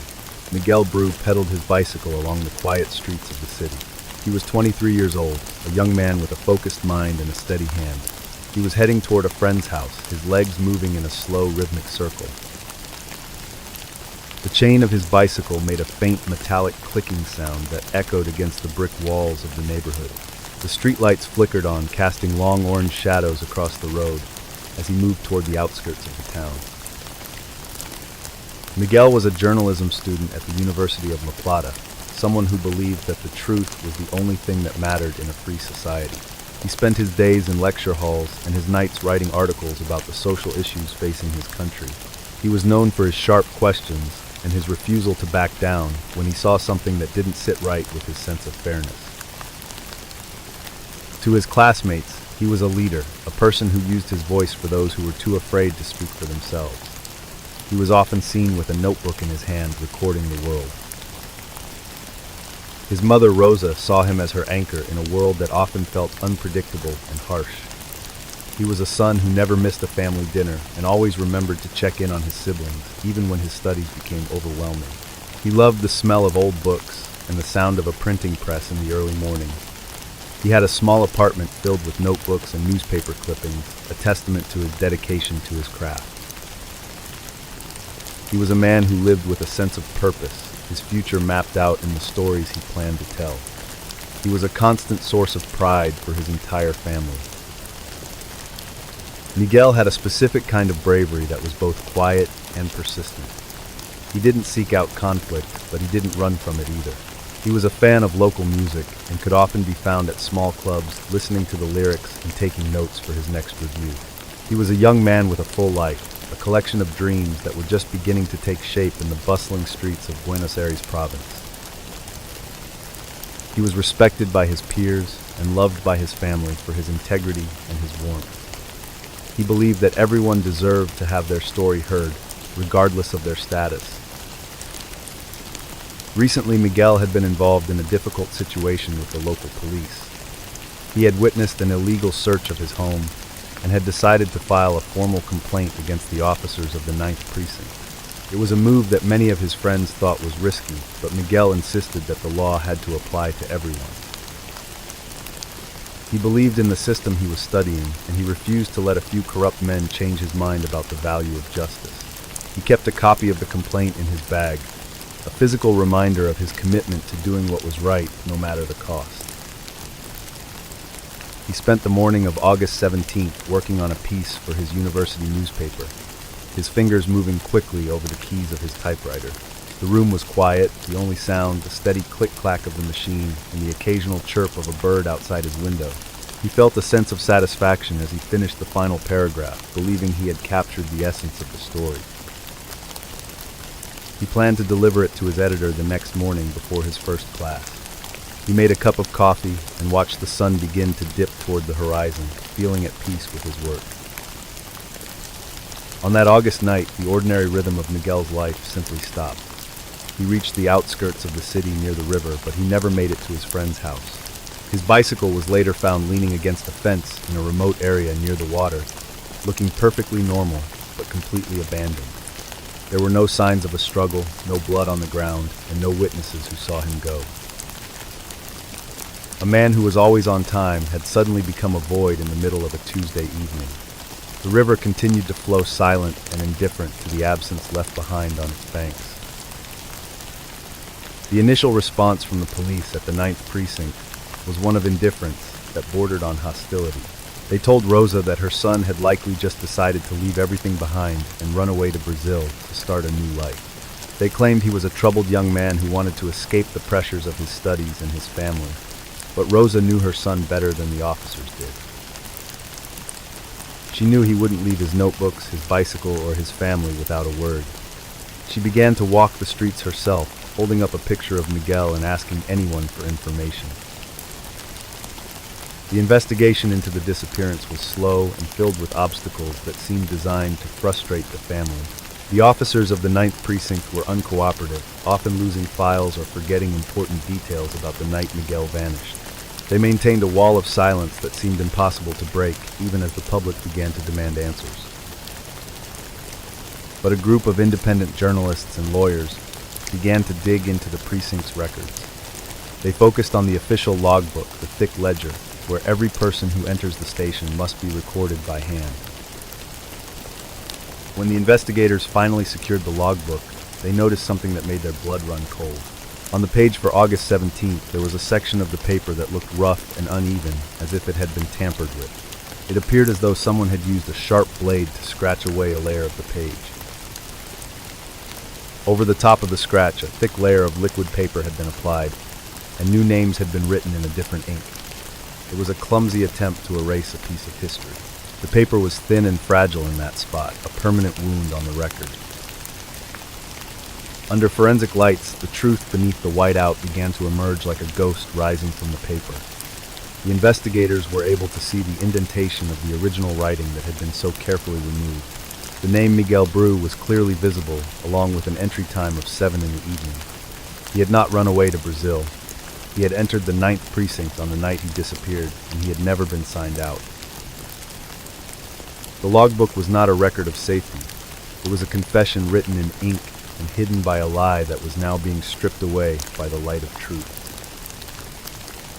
Witnesses from inside the station eventually began to talk their voices low and filled with a fear that had lasted for years. They described seeing Miguel being dragged into a back room by several officers who were known for their brutality. They spoke of the sounds of a struggle and the way the lights in the station flickered as the night went on. They saw a young man who had walked in with his head held high, being carried out of the building and loaded into the trunk of an unmarked car in the early hours of the morning. The station was a place of shadows and hidden rhythmic pain. The truth was that Miguel had been targeted specifically for his complaint against the precinct. The officers had decided to teach him a lesson about the power they held over the citizens of La Plata. He was subjected to hours of torture, intended to break his spirit and force him to withdraw his accusations. But his body had failed before his mind did. The pact of silence among the officers was so strong that they had managed to hide the location of his remains for decades, moving him through the shadows of the city like a piece of unwanted evidence they needed to disappear forever. The officers involved, led by Sub-Commissioner Walter Abril and Inspector Justo Lopez, were men who believed the rules of the old dictatorship still applied in a modern democracy. They viewed any challenge to their authority as an act of war. They were masters of intimidation who used their badges as shields for their personal grudges and their violent impulses. They operated a station that felt more like a fortress than a place of public service, a dark corner of the city where the law was whatever they decided it was on any given night.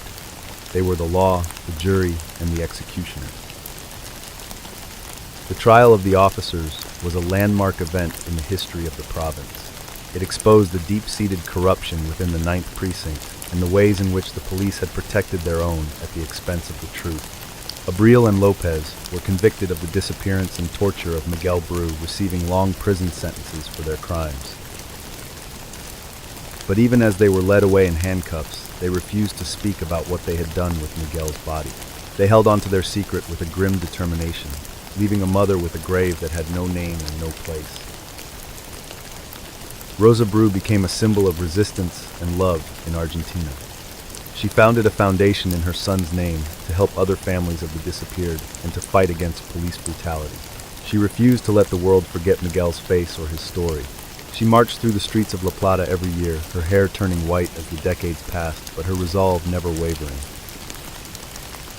She turned her grief into a force for change, ensuring that her son's death would not be in vain.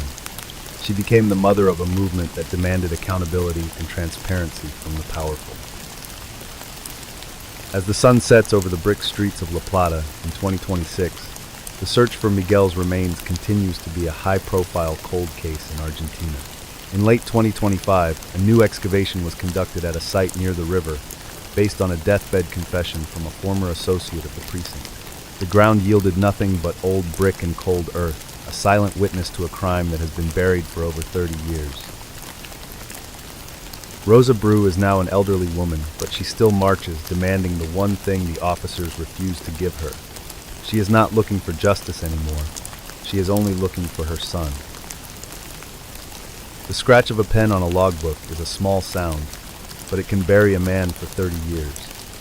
It is an observation of how easily a name can be erased when no one is watching the ink. The paper of the ledger was meant to be a record of truth, but it became a tool of concealment.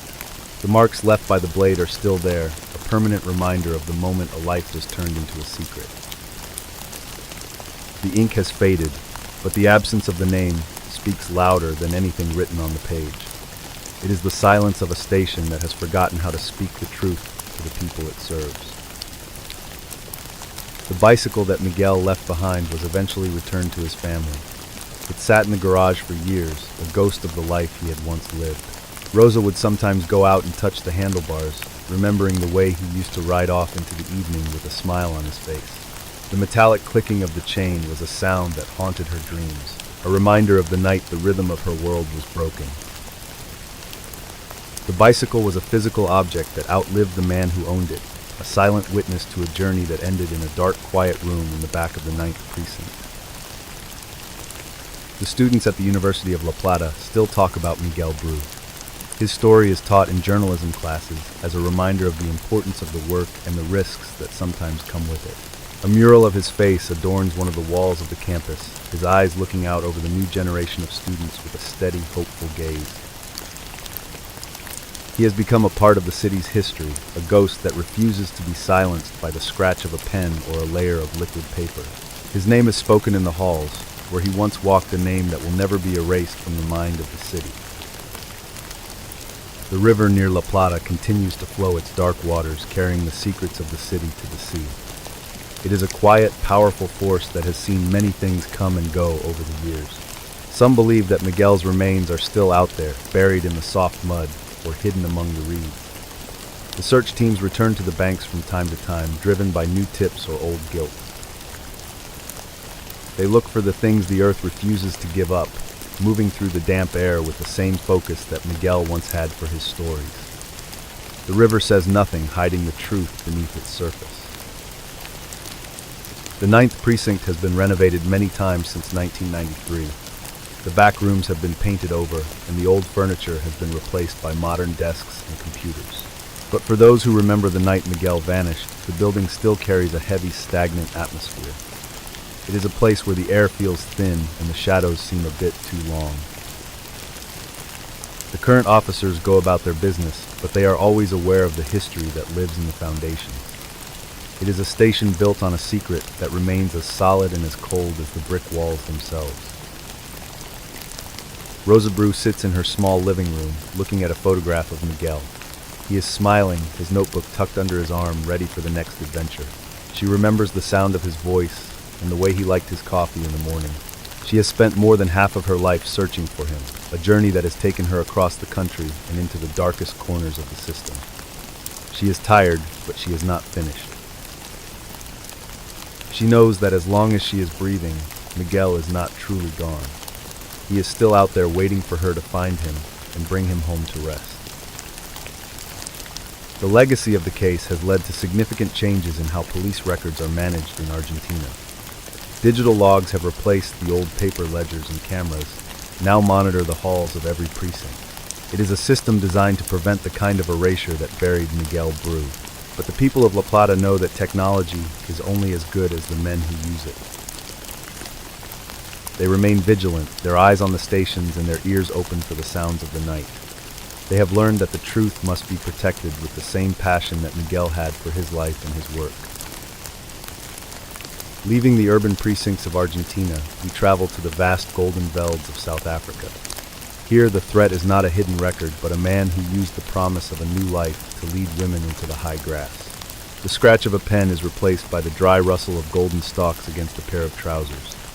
The sun is hot and the landscape is wide, but the darkness is just as absolute as it was in that back room in La Plata. The predator is waiting, his voice soft and his smile bright as he points toward the horizon, leading another person into the silent golden depth of the grass.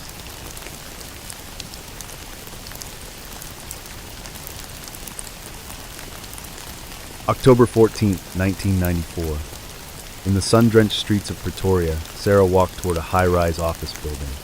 The air smelled of dry dust and exhaust, a typical afternoon in South Africa. She clutched a newspaper under her arm, her finger marking a circled advertisement for a secretarial position. This was the opportunity she had been praying for, a chance to provide for her young daughter. She smoothed her skirt and checked her reflection in a shop window, wanting to look professional.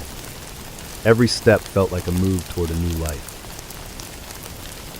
Sarah was 24 years old, a woman who had grown up in a world of rigid boundaries that were finally beginning to dissolve. She lived in a small, tidy home on the edge of the city, where the sound of her daughter's laughter was the only music she needed. She spent her evenings teaching the little girl her alphabet, dreaming of a future where education was a right rather than a struggle. Sarah was a woman of quiet strength, the kind of person who could make a meager meal feel like a feast for her family. She had spent the last year working odd jobs, cleaning houses, and sewing clothes for neighbors, but she wanted something more stable. She wanted a job with a desk, a telephone, and a steady paycheck that arrived every month like clockwork. Her dream was to eventually save enough money to buy a small plot of land where she could grow a garden and build a house with real windows. She was a woman of practical ambitions, grounded by the love she had for her child and her aging mother. Sarah was known in her neighborhood for her kindness and her ability to listen without judgment. She was the one people went to when they were short on sugar or needed a hand with a heavy load. She had a deep, resonant voice that always seemed to carry a note of optimism, even when things were difficult. To her friends, she was a pillar of the community, someone who believed that the new democracy would bring a better life for everyone who was willing to work hard and keep their faith. She had prepared for this interview for days, practicing her introduction in the mirror until the words felt natural and confident. She had borrowed a pair of sensible shoes from a cousin, making sure they were polished until they shone like dark glass. Sarah felt a sense of pride as she entered the lobby of the building, her head held high. She was a daughter of South Africa, standing at the threshold of a new era, ready to claim her place in the world. She felt like the sun was shining specifically for her that day. The man who met her in the lobby was impeccably dressed in a dark suit, his smile warm and professional. He introduced himself as a successful businessman who was looking to expand his charitable foundation. He spoke with a smooth, rhythmic cadence that made Sarah feel instantly at ease. He told her that his office was currently being renovated, so the final part of the interview would take place at a secondary site where the new headquarters would be built. He seemed like a man of great vision and even greater kindness. Sarah followed him back out into the bright afternoon, her heart light with the possibility of a real career. They talked about the foundation's work, and the man listened intently as Sarah spoke about her hopes for her daughter's education. He seemed impressed by her dedication and her clear, articulate way of speaking. He told her that people like her were the backbone of the country, the ones who would lead the way into the future. Sarah felt a surge of confidence she had never experienced before, believing she had finally found a mentor. They boarded a local taxi, traveling away from the crowded city center toward the open spaces of the Atteridgeville district. The man pointed out various landmarks along the way, speaking about the history of the land and the potential for development in the outskirts. Sarah watched the landscape change from the dense urban blocks to the wide rolling expanses of the Veld. The grass was long and golden, swaying in the breeze like a vast, silent sea. She felt a sense of peace in the openness, away from the noise and the heat of the city streets. The taxi dropped them off near a remote dirt track, and the man gestured toward a cluster of trees in the distance. He told her the headquarters site was just a short walk through the fields, a place where they could see the foundations being laid. Sarah stepped off the pavement and into the tall grass, the dry stalks rustling against her skirt with a crisp, rhythmic sound. The man walked beside her, his professional demeanor never wavering as they moved deeper into the scrubland, away from the sight of the road and the sound of the passing cars. You are walking through the high grass, the sun hot on your shoulders, and the air still around you. The man beside you is talking about the future, his voice a steady hum that blends with the sound of the crickets. But as you move farther from the road, you notice that the grass is taller than your waist, hiding everything but the sky. The businessman stops talking, and the silence that follows is thick and heavy. You turn to ask him a question, and for the first time you see that his eyes are no longer warm and professional. The unusual event began when Sarah realized there was no construction site and no foundations being laid in the middle of the Veld. She looked around the empty horizon, her pulse beginning to quicken as the man's expression shifted from charm to a cold, predatory focus. He reached out and grabbed her arm, his grip like a band of iron that broke no resistance. In that moment, the dream of a new life vanished, replaced by the terrifying reality of the golden grass. The businessman was gone, and a stranger was standing in his place. The discovery happened weeks later, when a group of young boys playing near the Atteridgeville Veld stumbled upon something white and skeletal in the brush. They ran to tell their parents, who called the local police to investigate the remote patch of land. The officers found the remains of a young woman partially hidden by the long, dry grass. She was still wearing the sensible shoes she had borrowed for an interview. It was a discovery that would soon be repeated across the region as the earth began to give up its many secrets. The investigation was one of the most complex in the history of South Africa, led by a team of detectives who were overwhelmed by the sheer scale of the findings. They found remains in the Velds of Boksburg, Cleveland, and Atteridgeville, all following a chillingly similar pattern. The victims were all young women who had been looking for work, lured into the tall grass by a man who promised them a better life. The police realized they were not dealing with a series of random crimes, but with a highly organized and prolific predator. Mickey Pistorius, the country's first psychological profiler, was brought in to help the task force understand the mind of the killer. She spent hours walking through the crime scenes, feeling the dry rustle of the grass and the weight of the silence in the fields. She realized that the killer was someone who understood the desperate hope of the post-apartheid era and knew how to weaponize it. He was a man who used his perceived success to gain the trust of those who had nothing, turning their dreams into a lethal trap. The investigation took a darker turn when the killer began to call the police and the families of the victims. He would speak in a calm, articulate voice, taunting the investigators and providing details about the murders that only the perpetrator could know. He seemed to enjoy the fear he was causing, viewing the police as players in a game he was winning. These phone calls became a vital piece of evidence, allowing the profiler to narrow down the killer's personality and his need for control and recognition. The twist in the case came when a woman managed to escape from the tall grass and provide a detailed description of the businessman. She described a man who was charming and articulate, someone who looked like he belonged in a corporate boardroom. This description shattered the police's initial theory that the killer was a marginalized drifter. They began to look for someone who held a stable job and moved through the professional world with ease. They were looking for a man who could hide in plain sight among the very people he preened for. The manhunt reached a fever pitch after Nelson Mandela personally visited one of the crime scenes. He was furious at the police inaction and the lack of progress in stopping the killings. His presence forced a new level of coordination and urgency within the department. The task force began to track the phone calls and monitor the areas where the businessman was known to operate. They realized he was a man named Moses Sithole, a person who had spent his life navigating the boundaries between different worlds with a terrifying success. The climax of the case occurred in 1995, when Moses Sithole was finally apprehended in a dramatic confrontation with the police. He was found in a small town, still attempting to maintain his facade of professional respectability. Even after his arrest, he remained calm and detached, as if he were discussing a business transaction rather than the end of nearly 40 lives. He had convinced himself that his actions were a form of justice, a twisted way of dealing with his own perceived grievances against the world and the women in it. The explanation for Sithole's high body count was his ability to manipulate the social and political changes of the time. He targeted marginalized women who were often ignored by the authorities, knowing that their disappearances would not immediately trigger a massive investigation.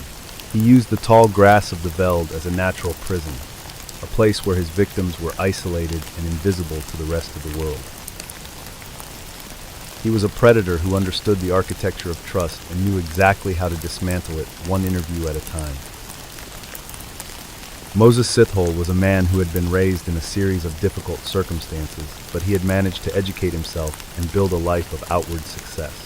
He used this veneer of stability to hunt the vulnerable, viewing his victims as disposable items rather than human beings. He was driven by a deep pathological need for power and a desire to prove his superiority over everyone he encountered. He was a master of the long walk, a man who could lead someone to their end while talking about their bright and promising future. The legal outcome was a landmark for the South African justice system. In 1997, Moses Sithole was convicted of 38 murders and 40 rapes. He was sentenced to a total of 2,410 years in prison, one of the longest sentences ever handed down in modern history. The judge noted the extreme cruelty of his methods and the way he had weaponized hope to destroy the lives of so many. The ABC murders became a permanent scar on the memory of the new democracy, a reminder of the darkness. Inside the gray, unyielding concrete, Moses Sithole remains in a high-security cell at Mathatha Central Prison. He is 61 years old and has spent over 30 years in solitary confinement, separated from the world he once preyed upon. He is reportedly in stable health, though he remains a deeply isolated figure who refuses to speak about his past or express any remorse for the lives he ended. The Velds where he committed his crimes have been developed into residential areas, the long grass replaced by paved roads and streetlights. I have spent time walking through the high grass, listening to the dry rustle of the stalks against my legs. It is a sound that feels like a whisper, a lingering aftertaste of the lives that were lost in the golden light of the South African sun. It is a reminder that the most dangerous traps are often built with the materials of our own dreams. The Veld is silent now, but the weight of the silence is heavy, with the memories of the women who walked into the grass looking for a job and found a ghost instead. The heat of the sun in the Veld was a constant, heavy presence that made the world feel slow and eternal. But in New Delhi, the heat was not from the sun. It was from a clay oven in a locked kitchen. A man tried to hide his crime in the flickering orange light of a tandoor, thinking the fire would erase the history of a marriage gone wrong. It was a different kind of heat, a localized and desperate attempt to cook away the truth. The smoke rising from the restaurant was thick and foul, a sign that something was very wrong inside.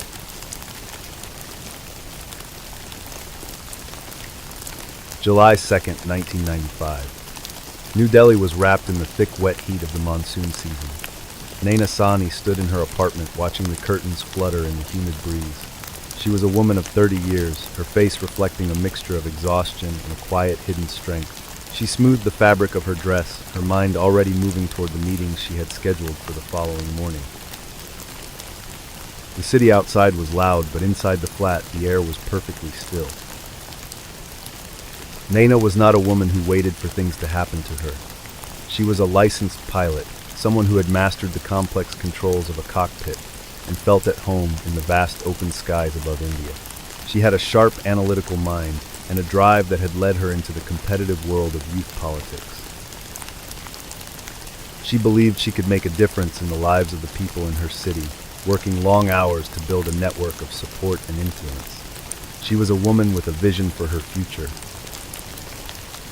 Her life was a series of carefully planned steps, each one leading her closer to the leadership roles she craved. She spent her days in the dusty offices of the Youth Congress, navigating the intricate hierarchies and the intense rivalries of the political landscape. She was respected for her intelligence and her ability to organize large events with ease. To her colleagues, she was a rising star, a person who understood the power of a well-placed word and the importance of a loyal following. She felt a deep sense of purpose. In her private moments, she found solace in the quiet rhythms of her home. She was a woman who appreciated the beauty of traditional Indian music and the comfort of a well-prepared meal. She had a collection of silk saris that she wore with a natural grace, each one a testament to her heritage and her personal style. She was a daughter who called her parents every evening, sharing small details of her day, while keeping the larger stresses of her political life hidden from their view. She was their pride, their bright and ambitious girl. She had met Sushil Sharma through her political work, drawn to his charisma and his seemingly unwavering support for her goals. He was a high-ranking leader, a man who moved through the corridors of power with an easy, practiced confidence. Their marriage in 1991 had felt like a merger of two powerful forces, a union that would allow them to climb even higher together.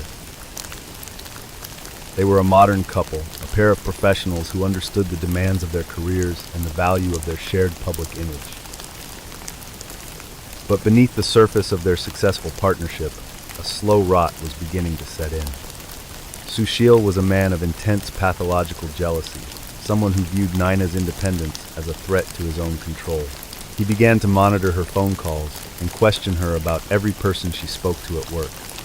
He wanted to know where she was at every minute of the day, his need for oversight growing into a constant, suffocating presence. Naina found herself walking on eggshells in her own home, trying to avoid his anger. She spent more time at the Bhagia restaurant, a place Sushil managed, hoping that being in a public space would dampen his volatile moods. She would sit in the back office working on her reports, while the sounds of the kitchen provided a rhythmic background to her thoughts. The smell of burning charcoal and spices was a constant companion, a scent she had come to associate with the heavy weight of her marriage. She tried to maintain her professional facade, but the strain was beginning to show in her quiet voice. Her friends noticed that she had become more withdrawn, often making excuses to miss social gatherings or leaving early without explanation. She was a woman who had once loved to debate and laugh, but now she seemed to be constantly checking her watch. She was trapped in a cycle of appeasement, trying to satisfy a man whose insecurities were a bottomless pit. She believed that if she worked harder, he would eventually find the peace he lacked. She did not realize that the problem was not her behavior, but his mind. By the summer of 1995, the tension in the apartment had reached a breaking point. Naina had begun to talk about moving out, a suggestion that only fueled Sushil's belief that she was involved with someone else. He saw every conversation she had as a betrayal, every smile as a secret. He was a man who viewed his wife as a political asset and a personal possession rather than a human being with her own desires. The walls of their life together were closing in the air, becoming thin and heavy with the weight of threats. She spent her final afternoon looking through old photographs of her pilot training, remembering the feeling of the wind under the wings of the plane. It was a memory of total freedom, a stark contrast to the claustrophobia of her current reality. She missed the clarity of the sky and the way the world looked from 5,000 feet. She was a woman who had been trained to navigate through storms, yet she was struggling to find her way through the domestic weather of her own home. She closed the album and waited. The argument on the night of July 2nd began over a phone call that Naina had received.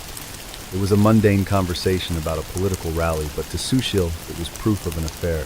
His voice was low and dangerous, a sharp contrast to the humid stillness of the room. Naina tried to explain her voice calm and steady, but he was not listening to her words. He was listening to the shadows in his own head. The argument escalated quickly, the words becoming weapons that neither could take back once they were spoken. Sushil reached for his licensed pistol, a tool of his trade that he kept in a bedside drawer. He did not hesitate as he pulled the trigger, the sound of the shots muffled by the thick curtains and the ambient noise of the city outside. Naina fell to the floor, her life ending in a sudden violent burst that left the room in a state of profound, ringing silence. Sushil stood over her, the weapon still in his hand, watching as the reality of what he had done began to settle over him like a cold gray shroud. He had erased his future. He realized he needed to dispose of the remains quickly before the morning light brought the neighbors and the staff back to the building. He wrapped Naina in a heavy plastic sheet and carried her to his car, moving through the parking lot with the practiced ease of a man who spent his life avoiding the gaze of the public. He drove toward the Baguia restaurant, his mind already working on a plan to make the evidence disappear. He believed that the fire of the kitchen would be his ally, a way to turn a crime into a pile of ash. Constable Nazneen Bano was on patrol near the hotel, her eyes scanning the streets for any unusual activity. It was nearly midnight, and the city was beginning to settle into a restless sleep. She noticed a thick black smoke rising from the open-air restaurant nearby, a smell that was far too heavy and foul to be from the usual cooking fires. She stopped her bicycle and watched the smoke for a moment, noticing the way it clung to the trees. She felt a sudden, sharp instinct that something was very wrong behind the locked gates. She approached the gate and saw a man tending to a large clay tandoor oven.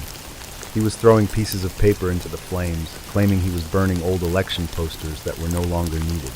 The man was a cook at the restaurant, and he seemed nervous, his movements jerky and hurried. Nazneen demanded that he open the gate, her voice firm and authoritative. She could see the orange glow of the fire reflecting off his sweating face. The smell of the smoke was becoming unbearable, a metallic scent that made her stomach churn. She pushed past the man and ran toward the tandoor, her flashlight cutting through the thick, greasy air of the kitchen. Inside the oven, she saw the charred remains of a human body, the flames licking at the fabric of a dress that had not yet been consumed. She immediately called for backup, her voice echoing through the silent restaurant.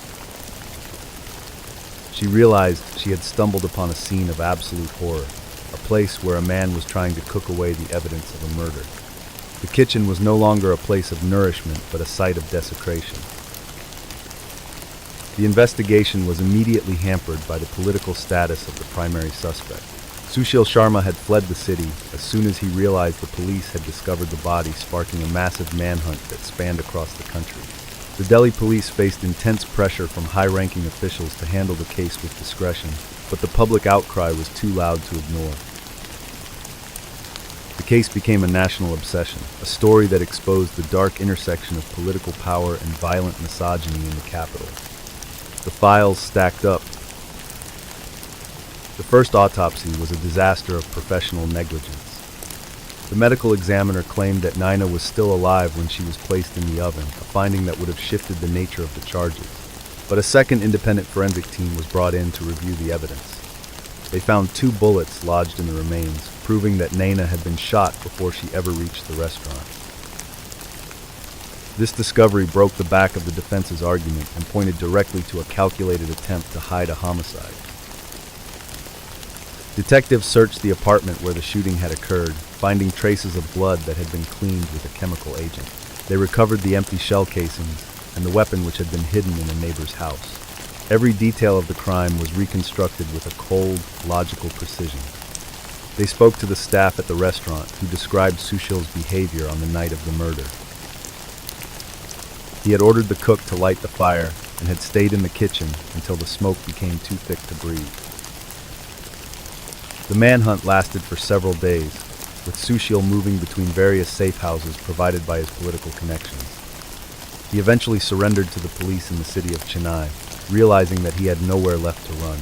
He was paraded before the media, his face covered by a cloth, but his status was known to everyone in the country. He had fallen from the heights of power to the depths of a prison cell in a matter of a week. The trial that followed was a long and grueling process that tested the integrity of the system. The prosecution presented a case built on a foundation of solid forensic evidence and the testimony of over 100 witnesses. They described Sushil as a man driven by a pathological need for control, someone who viewed his wife as a possession to be managed or destroyed. They argued that the attempt to burn the body in a tandoor was the ultimate act of disrespect, a final attempt to erase Naina's humanity. The defense tried to claim that the fire was an accident, but the physical reality of the oven made it impossible. The public's reaction to the details of the case was one of profound shock. The Baggia restaurant became a site of dark curiosity, with people traveling from across the city to see the kitchen where the tandoor stood. It was a landmark of horror, a physical representation of the violence that can exist behind the closed doors of a seemingly perfect life. The case forced a national conversation about domestic violence and the ways in which men in power are often shielded from the consequences of their actions. The fire illuminated a dark corner. The twist in the investigation occurred when the police realized that Sushil had spent hours in the kitchen after the murder, calmly watching the fire. He had even ordered tea and snacks while the remains were being incinerated. This level of detachment was what chilled the investigators the most. He was not a man in a panic. He was a man performing a task. He viewed the disposal of his wife as just another administrative problem to be solved. He had entirely separated himself from the humanity of the person he had killed. A clay oven like that can hold its heat for days after the last coal is removed. It is a large clay vessel designed for high heat and long cooking times. It was an industrial tool that required constant maintenance and a specific type of charcoal. The heat inside would have been intense, a localized inferno that was capable of breaking down organic matter with a terrifying efficiency. Standing near the oven during the investigation, the warmth felt heavy and oppressive, a reminder of the energy required to try and erase a life. Sushil Sharma was a man who believed his political connections made him untouchable. He had spent his career navigating the gray areas of the law, and he thought he could do the same with a murder.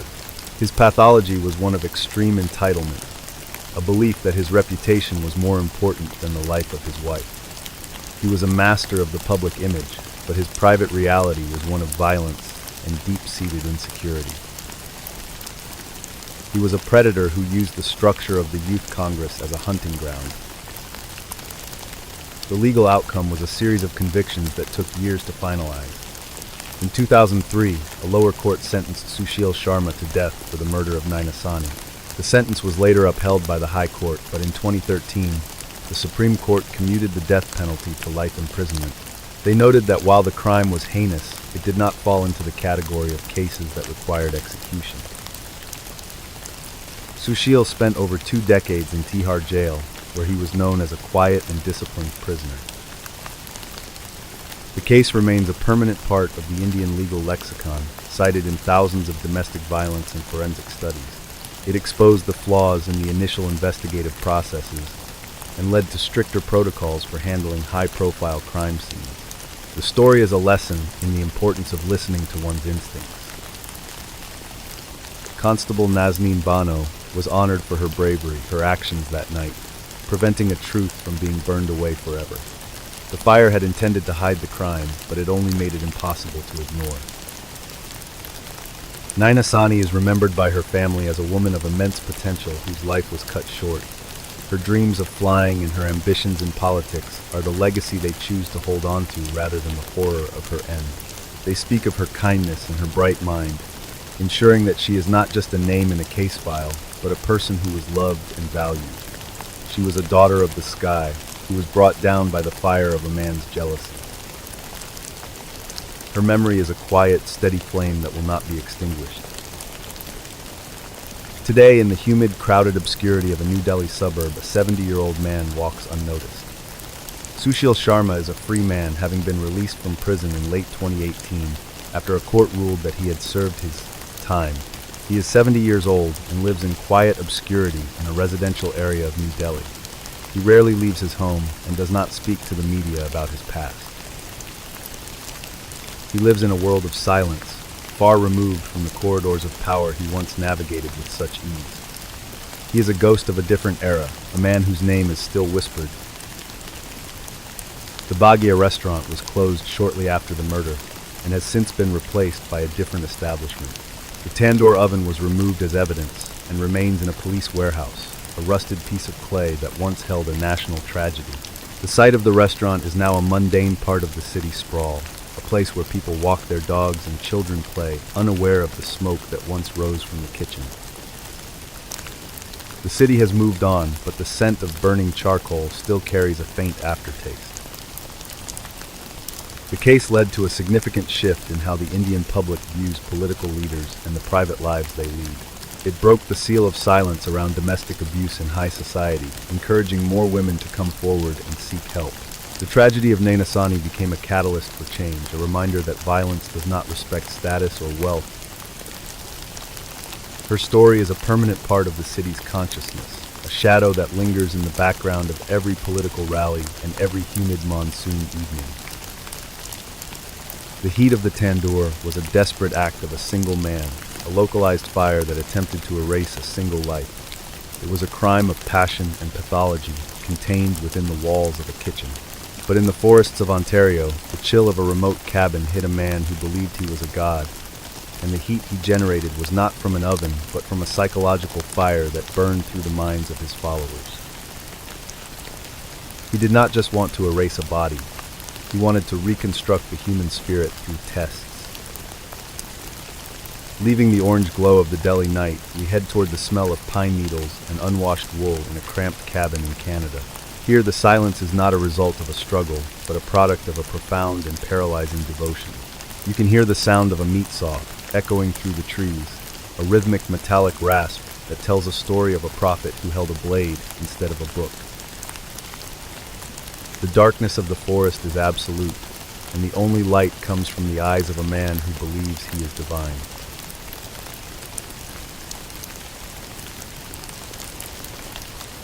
July 26, 1989. In the thick, silent woods of Burnt River, Ontario, Gabrielle Lavallee was moving through the dense undergrowth. The pine needles crunched under her bare feet, a sharp, dry sound in the humid morning air. She did not look back at the wooden cabin disappearing behind the trees. Her right arm was wrapped in a piece of dirty gray wool held tight against her chest.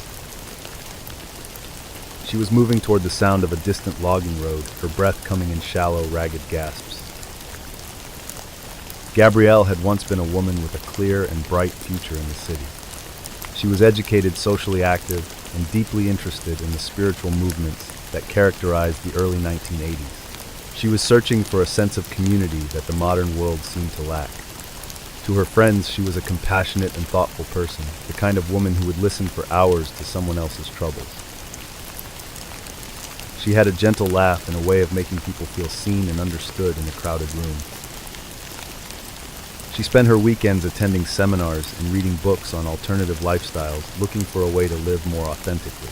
She was a daughter who called her mother every Sunday, sharing her latest discoveries with a voice full of hope. She worked as a nurse, a profession that suited her natural desire to care for those in need. In the hospital, she was known for her steady hands and her ability to remain calm in a crisis. She was a woman who valued the connection between the body and the spirit, seeking a path that honored both. Her life was filled with the ordinary routines of a young professional. She liked the smell of fresh coffee in the morning and the way the light hit the plants in her small apartment. She had a collection of records that she played while she cooked dinner, finding peace in the soft melodies of the time. She was a loyal friend, always the first to offer a helping hand or a word of encouragement. She believed that people were inherently good and that a small group of dedicated individuals could change the world for the better. When she first met the man who would lead the commune, she was struck by his immense charisma and his apparent devotion to his followers. He spoke of a life away from the corruption of the city, a place where they could build something lasting and pure. Gabrielle felt a pull toward his vision, a sense that she had finally found the purpose she had been searching for. She began to spend more time with the group, eventually deciding to leave her job and her apartment behind. She was ready to start over in the quiet of the Canadian forest. The early days of the commune were filled with hard labor and a sense of shared destiny. They called themselves the Anthill Kids, a name that reflected their commitment to working together like a single tireless organism. They built their own stone structures and cleared the land by hand, finding satisfaction in the physical demands of their new life. Gabrielle felt a deep sense of belonging as she worked alongside the others, believing that the sweat and the dirt were a small price to pay for the spiritual clarity they were promised by their leader. The commune was located on a remote property, miles away from the nearest neighbor. They lived in small, cramped cabins that smelled of pine and unwashed wool. The days were long, starting before dawn and ending well after dark. Gabrielle found herself exhausted, but she pushed through the fatigue, motivated by the group's collective energy. She was responsible for the health of the members, using her nursing skills to treat the minor injuries that came with manual labor. She felt a sense of pride in her role, viewing it as a vital service to the community. As the months turned into years, the atmosphere of the group began to shift. The leaders' teachings became more erratic, and the rules governing their daily lives grew increasingly restrictive. Gabrielle noticed that the sense of joy was being replaced by a heavy, pervasive fear. The group was isolated from the outside world, their only source of information being the words of the man they now called their prophet. He controlled their food, their sleep, and their thoughts, creating a world where his will was the only law that mattered in the woods. Sleep deprivation became a regular part of their lives, as the leader would wake them in the middle of the night for long, rambling lectures. Gabrielle found it difficult to maintain her focus, her mind becoming a blurred haze of exhaustion and devotion. She watched as the people she cared about were subjected to strange punishments for minor infractions. The once peaceful commune was transforming into a place of psychological tension where every word and every look was scrutinized. She felt a growing unease, but she didn't know how to leave the only life she now knew. The unusual event began when the leader decided that he alone possessed the power to heal through radical physical intervention. He began to perform amateur surgeries on the members, claiming he was removing the spiritual impurities that hindered their growth. These procedures were conducted in a cramped, unsterile room in the main cabin without any form of anesthesia. Gabrielle was forced to assist him, her nursing background weaponized against the very people she was supposed to protect. The sound of the wind in the trees was the only witness to the horror. The surgeries were not medical procedures. They were acts of ritualized mutilation designed to prove the leader's absolute control over their bodies. He used kitchen knives and power tools, performing tasks that were as illogical as they were painful. Gabrielle watched as her friends endured these tests of faith, their silence a testament to the level of psychological paralysis he had achieved. The room smelled of copper and old wood, a scent that would haunt Gabrielle's dreams for the rest of her life. She was trapped in a nightmare of her own making, unable to look away. The discovery happened on that July morning when Gabrielle finally reached the logging road. She was spotted by a passing driver, a man who initially thought he was seeing a ghost emerging from the forest. He pulled his truck to a stop, his eyes widening as he saw the state of the woman standing before him. She was thin, her clothes were rags, and the gray wool wrap was soaked through. He helped her into the cab of his truck, his hands shaking as he realized the severity of her injuries. He drove as fast as he could toward the nearest hospital in the town of Lindsay. The medical staff who treated Gabrielle were paralyzed by the sight of her injuries. They found that her right hand had been removed with a meat, saw the wound jagged and poorly tended. She also had a long, fresh scar on her abdomen, the result of a cesarean performed by the leader without any medical necessity or care. As she began to speak, the story of the Anthill Kid started to spill out a narrative of such extreme depravity that the doctors initially struggled to believe it was happening in the modern world. They called the Ontario Provincial Police. The investigation was a massive undertaking that required the police to enter the remote property with extreme caution. They were not sure how the remaining cult members would react to their presence. When they arrived at the commune, they found a scene that looked like it belonged to a different century. The stone structures were impressive but cold, and the members moved with a strange mechanical rhythm. They were in a state of deep psychological shock, their eyes vacant and their voices flat. The police began the slow process of dismantling the world the prophet had built. Detectives searched the main cabin, finding the tools that had been used in the surgeries. They recovered the meat, saw the kitchen knives, and the notebooks where the leader had recorded his healings. The forensic team spent days processing the site, uncovering evidence of other murders and burials on the property. They found the remains of a young woman who had died during one of the surgeries, her body hidden beneath the floorboards of a small shed. The extent of the violence was etched into every corner of the property, a record of a decade of horror. The twist for the investigators was the realization that the victims did not view themselves as such. During the initial interviews, many of the members defended the leader, claiming that the surgeries were necessary for their salvation. They spoke of him with a terrifying devotion, even as they showed the police their own scars and missing limbs. It was a level of psychological control that the detectives had never encountered before. The prophet had managed to rewrite their reality, making them believe that his cruelty was a form of divine love that they had to earn through suffering.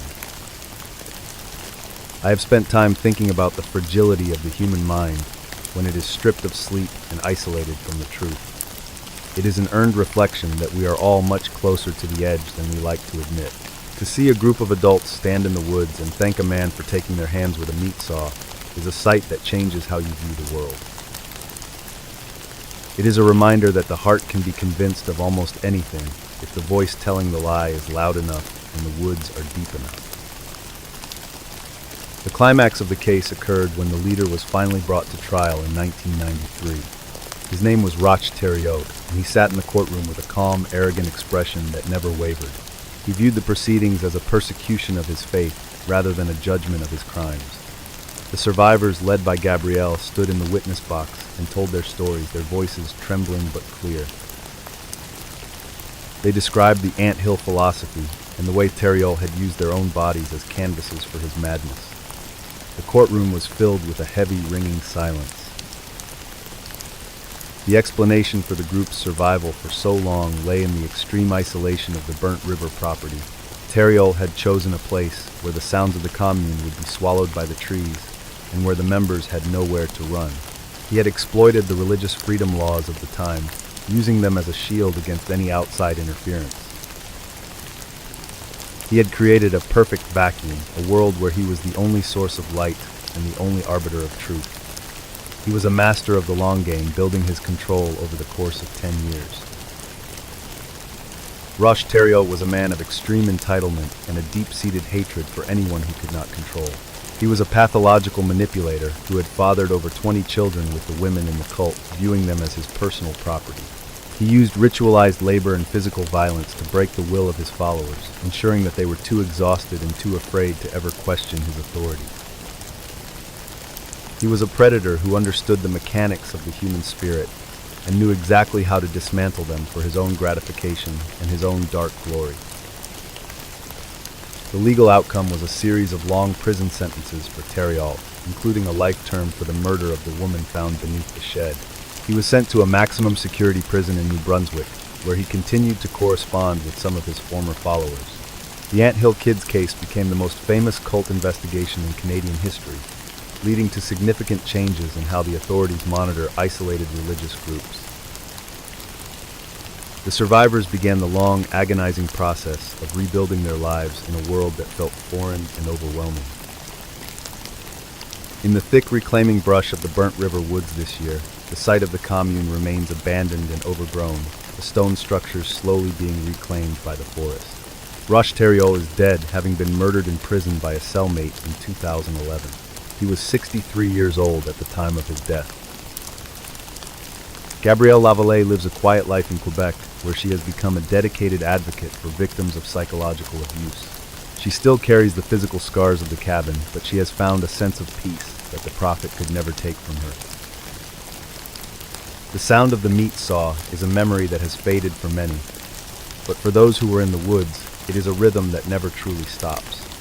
It is a sound that defines the limit of human endurance and the depth of human depravity. The commune is a ghost now, its stones falling back into the earth, but the lessons of the Ant Hill Kids remain. It is a story of how easily a person can lose themselves in the dark, and how much strength it takes to find the road back to the light of the morning. Time moved differently in the commune, a slow, heavy crawl that felt like it would never end. For Nachshon Wachsman, time was measured by a digital clock on a video screen, the red numbers ticking down toward a deadline that the entire world was watching. He was not in a forest, but in a hidden room in a village called Bir Nabala. He was a young man whose life had been turned into a bargaining chip in a high-stakes political game. The silence of the cabin was replaced by the tense rhythmic hum of a digital countdown.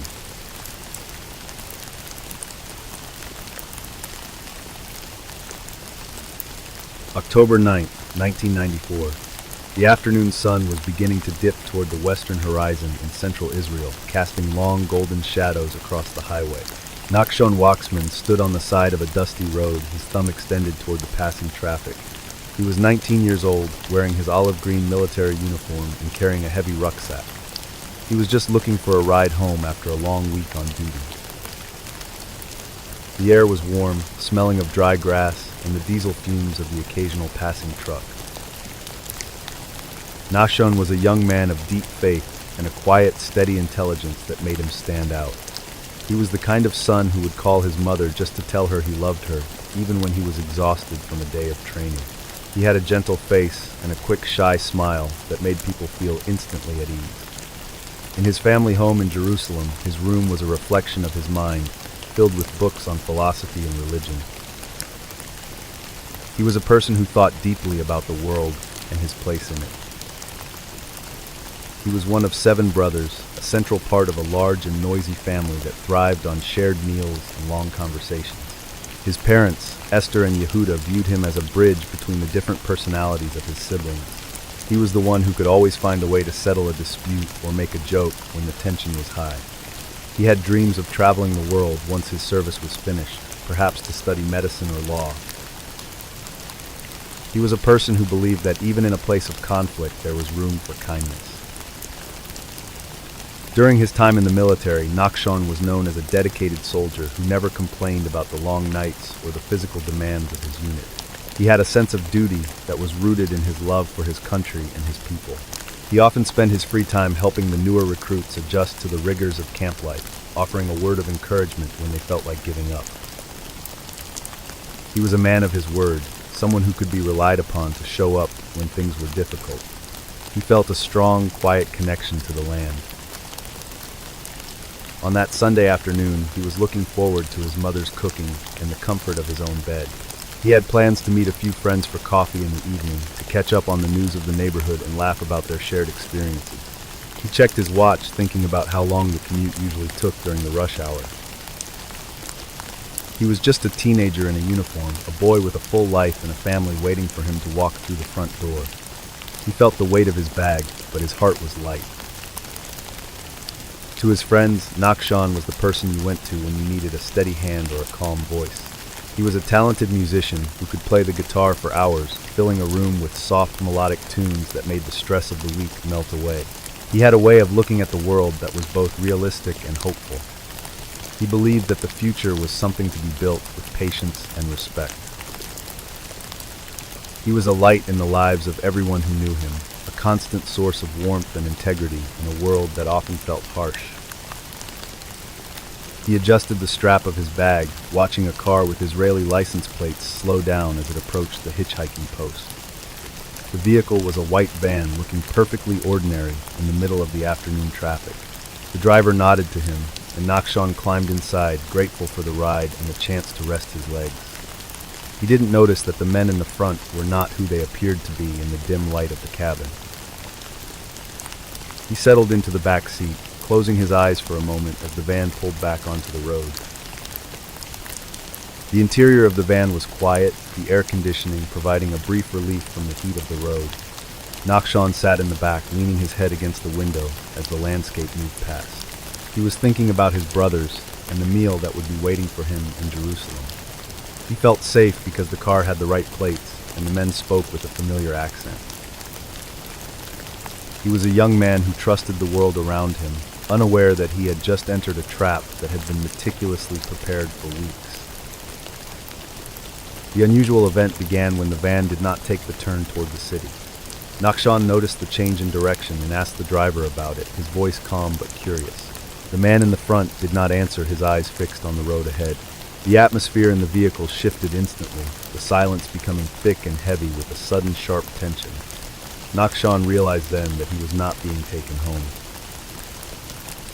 He was being taken into the shadows of a village called Bir Nabala, away from everything he knew and loved. In Jerusalem, Esther Wachsman kept an eye on the wall clock in her kitchen. It was past the time Nachshon usually arrived, and he had not called to say he would be late.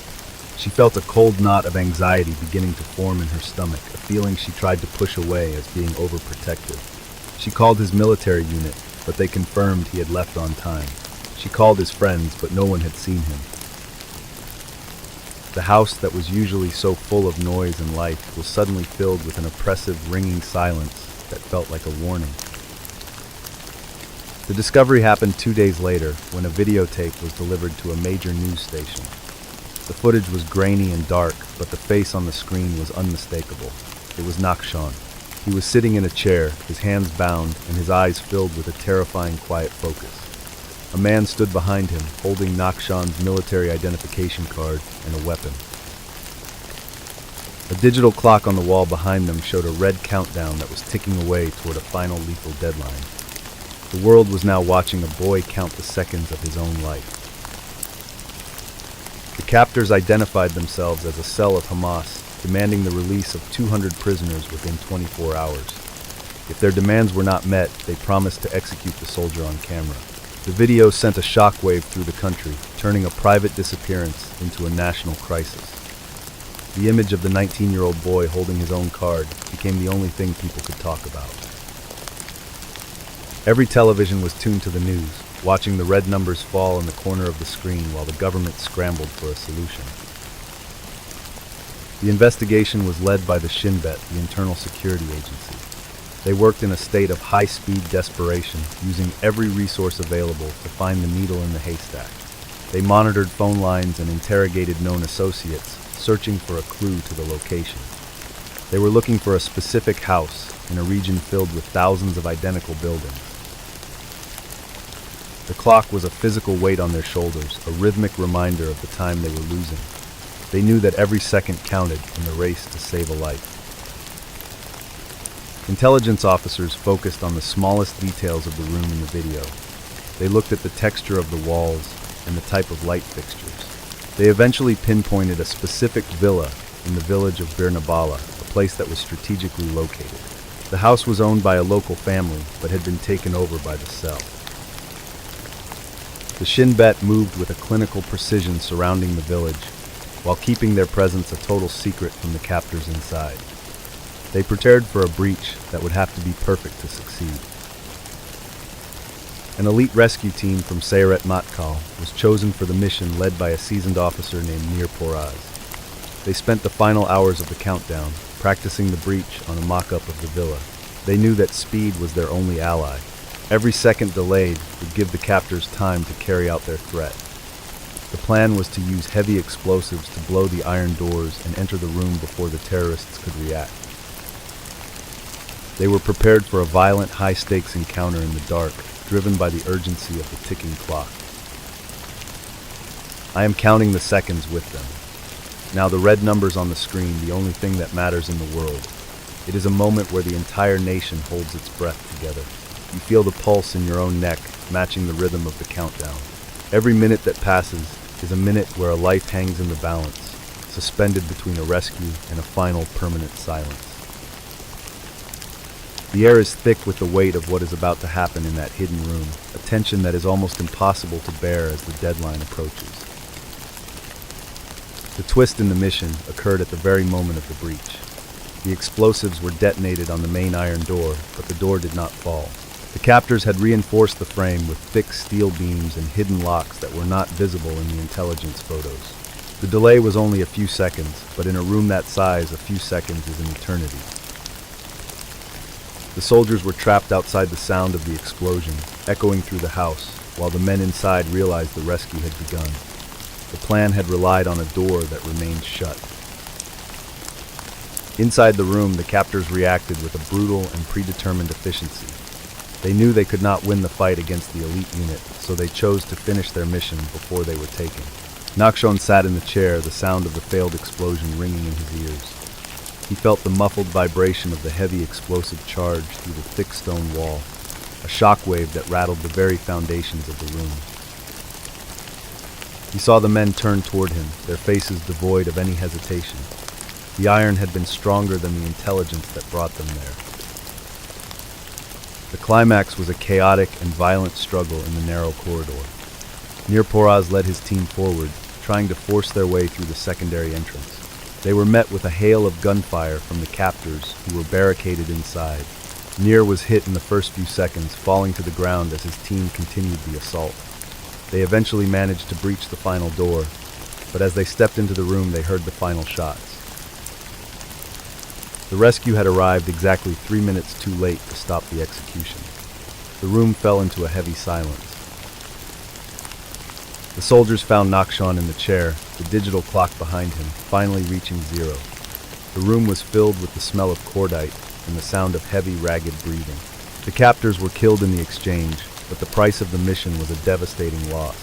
Nachshon Wachsman was gone, and Nir Poraz lay dead in the hallway. The villa in Bir Nabala, which had been a site of hope for the intelligence teams, was now a place of profound and crushing failure. The mission ended in a tragedy that would be remembered for decades. The explanation of what really happened revealed that the kidnapping had been planned for months. The cell had stolen the white van and fitted it with fake Israeli plates, specifically to lure a soldier into the trap. They had chosen Bir Nabala because it was in a gray zone of jurisdiction, making it difficult to monitor. They had practiced the execution and the defense of the villa, knowing that a rescue attempt was the most likely outcome. They had prepared for every detail except their own survival, prioritizing the death of their captive over everything else. The captors were men who had been deeply radicalized, viewing Nachshon not as a 19-year-old boy, but as a symbol of the state they were fighting. They had used the countdown as a psychological weapon, knowing the effect it would have on the public. They were willing to die to ensure that the mission ended in a tragedy, viewing the execution of the soldier as a victory for their cause. Their cold, clinical focus on the deadline was what had made the rescue attempt so fraught with danger, a trap that was designed to fail in the most public way possible. The cell was led by a man named Jihad Yarmouk, who had managed the logistics of the kidnapping and the communication with the media. He was a man who understood the power of the image and the way a ticking clock can paralyze a nation. He had ensured that the villa was fortified beyond the standard military specifications, creating a trap within a trap. His goal was not a negotiation, but a spectacular and violent confrontation that would leave a permanent scar on the memory of his enemies. He succeeded in his dark ambition, leaving behind a legacy of pain. The legal outcome of the case was a period of intense national mourning and a radical shift in military policy. The anniversary of Nachshon's death became a day when the entire country stops to remember the boy with the shy smile and the soldier who died trying to save him. The Wachsman family became a symbol of dignity in the face of impossible grief. Their home in Jerusalem, a place where people from all walks of life came to pay their respects. The story of the 19-year-old soldier remains a permanent and heartbreaking part of the national identity. As of 2026, the Wachsman Protocol is still a core component of hostage rescue training for elite units around the world. It serves as a reminder of the critical importance of intelligence regarding the physical structure of a site. The villa in Bir Nabala was demolished shortly after the event, and the site remains an empty lot, a silent witness to a race against time that was lost by 3 minutes. The digital clock has stopped, but the memory of those red numbers continues to flicker in the minds of everyone who watched the countdown. The clock stopped for Nachshon in a violent flash of iron and fire. It was a tragedy of time running out in a place where every second was counted with a heavy heart. But on Cromwell Street, time had been standing still for decades, buried under a concrete patio and a bathroom floor.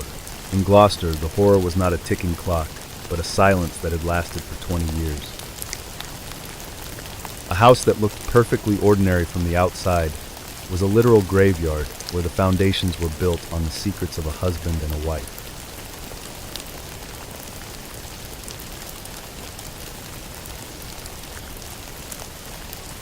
February 24th, 1994. The morning air in Gloucester was damp and heavy, the kind of cold that seems to soak into the brickwork of the old Victorian houses.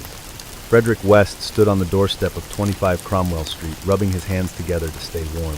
He was a man of 52, known to his neighbors as a busy, talkative handyman who was always working on some project or another. He watched the street with a steady gaze as a group of police officers approached his front gate. Heather West was a young woman of 16 when she was last seen by anyone outside of her immediate family in 1987. She was the eldest daughter in a house that was always full of noise siblings and rotating lodgers. Heather was a quiet girl who enjoyed the simple rhythm of her neighborhood. She spent her days working at a local bakery, where the smell of fresh bread and the sound of the bell on the door were the constants of her morning. She was known for her shy smile and her reliability. She was a girl with modest dreams, often talking to her friends about moving into her own small flat and finding a job that allowed her to travel. She loved the music of the mid-'80s, and her room was filled with tapes and posters that reflected the vibrant culture of the time. In the busy, often crowded environment of Cromwell Street, Heather was a stabilizing force for her younger brothers and sisters. She would help them with their schoolwork or sit with them in the kitchen when the house felt too loud. Her parents, Fred and Rosemary, presented a picture of a typical, if somewhat eccentric, working-class family. They were always busy with home improvements, and the sound of a drill or a hammer was a frequent background noise in the neighborhood. To the people on Cromwell Street, the Wests were just another family trying to make ends meet.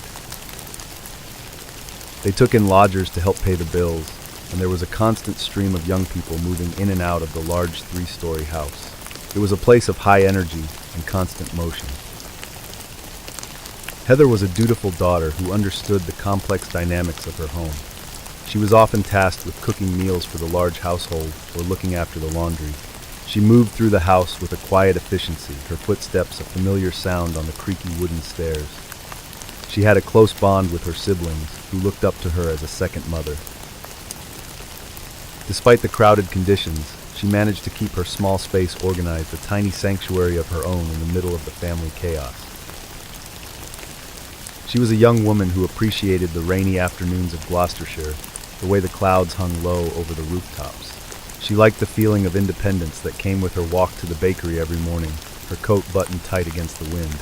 She was a person who valued the small details of her life, like the sound of the radio in the kitchen or the way the light hit the garden in the late afternoon. She was a central part of the West family, a life that seemed firmly rooted in the local community. In the summer of 1987, the rhythm of Heather's life was interrupted. Her friends at the bakery noticed that she hadn't shown up for her shift, which was entirely unlike her.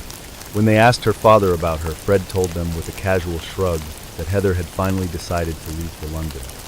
He said she wanted to find a better job and start a new life away from the small town.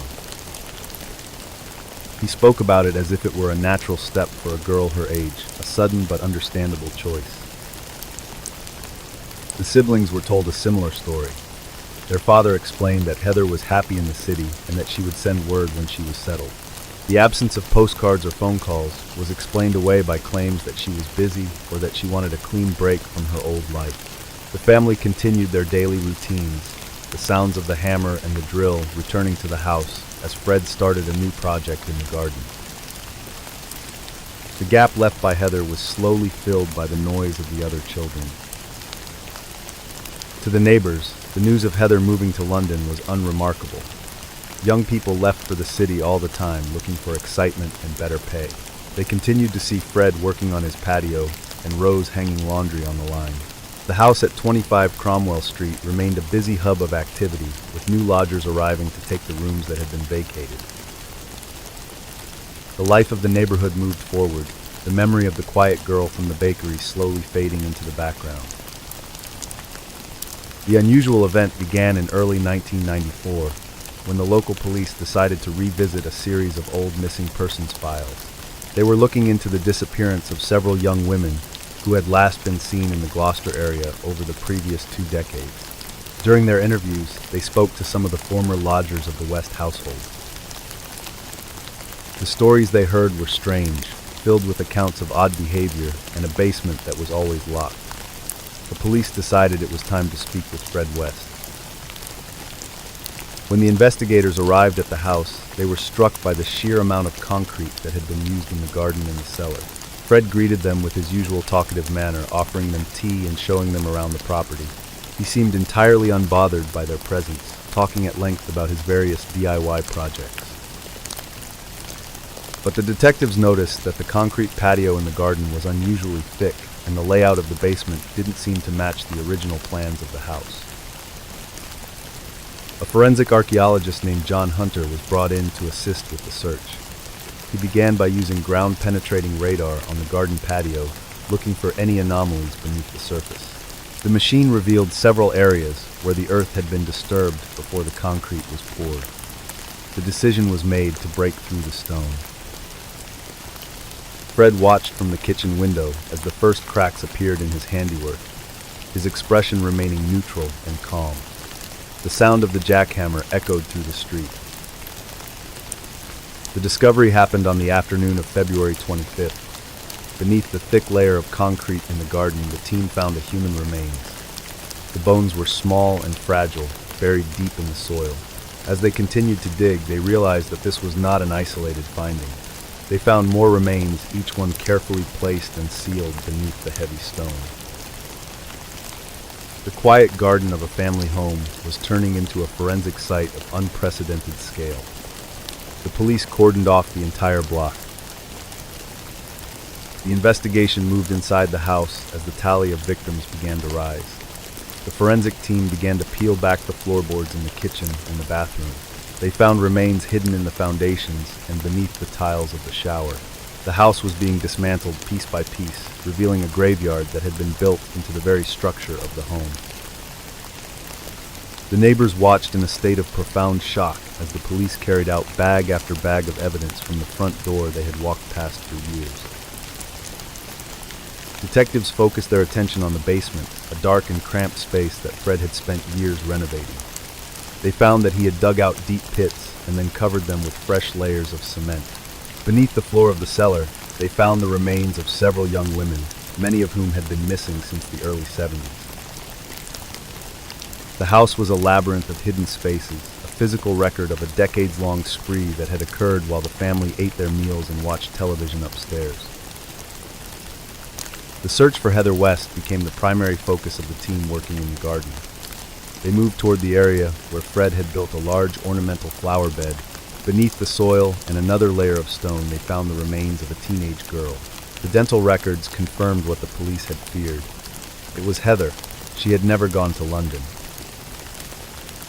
She had been buried just a few yards from her bedroom window, hidden by the very man who had told everyone she was starting a new life. The twist in the case came when the investigators began to look closer at the role of Rosemary West. While Fred had been the one doing the physical labor of the renovations, the evidence began to suggest that Rose was not a silent bystander. Former lodgers and surviving children spoke of a woman who was deeply involved in the dark activities of the house. They described her as the lure, the person who made the young women feel safe enough to enter the home before the doors were locked.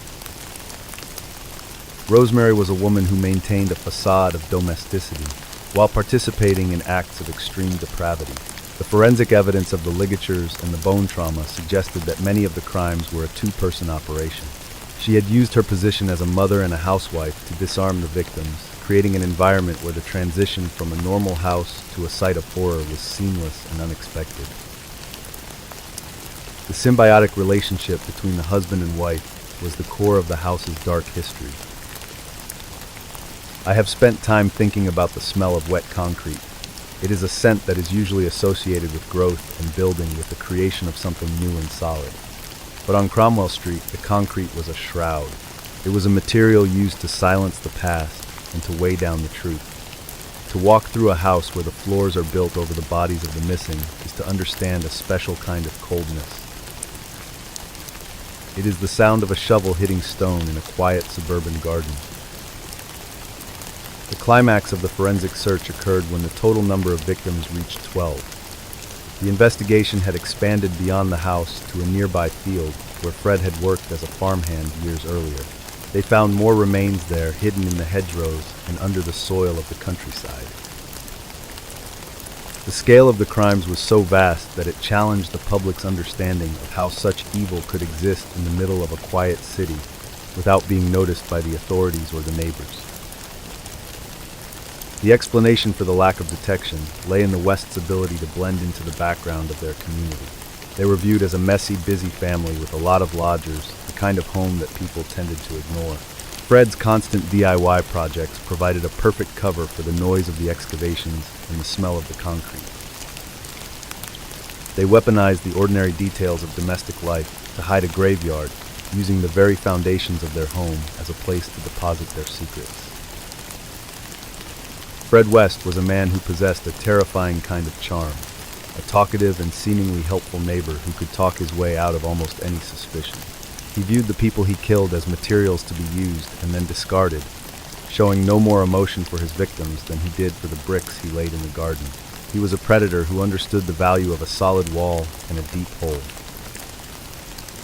He lived a life of total compartmentalization, separating his role as a father from his role as a killer. The legal outcome was a series of events that left many questions unanswered. In early 1995, while awaiting trial, Frederick West took his own life in his prison cell. He left behind a brief note, but no full confession, taking the details of many of his crimes to the grave. His death meant that the full extent of his activities would never be officially recorded in a courtroom. The focus of the prosecution shifted entirely to Rosemary, who maintained her innocence throughout the long and grueling trial. Rosemary West was convicted in late 1995 of 10 counts of murder. The jury found that she had been an active and willing participant in the crimes, acting alongside her husband to lure and kill the young women who entered their home. She was sentenced to life in prison, with the judge noting that she was one of the most dangerous women in British history. She was sent to a maximum security facility, where she has remained for over 30 years, a silent remnant of the House of Horrors. The house at 25 Cromwell Street was eventually demolished by the city council. They wanted to ensure that the site could never become a place of dark tourism or a lingering reminder of the pain that had occurred there.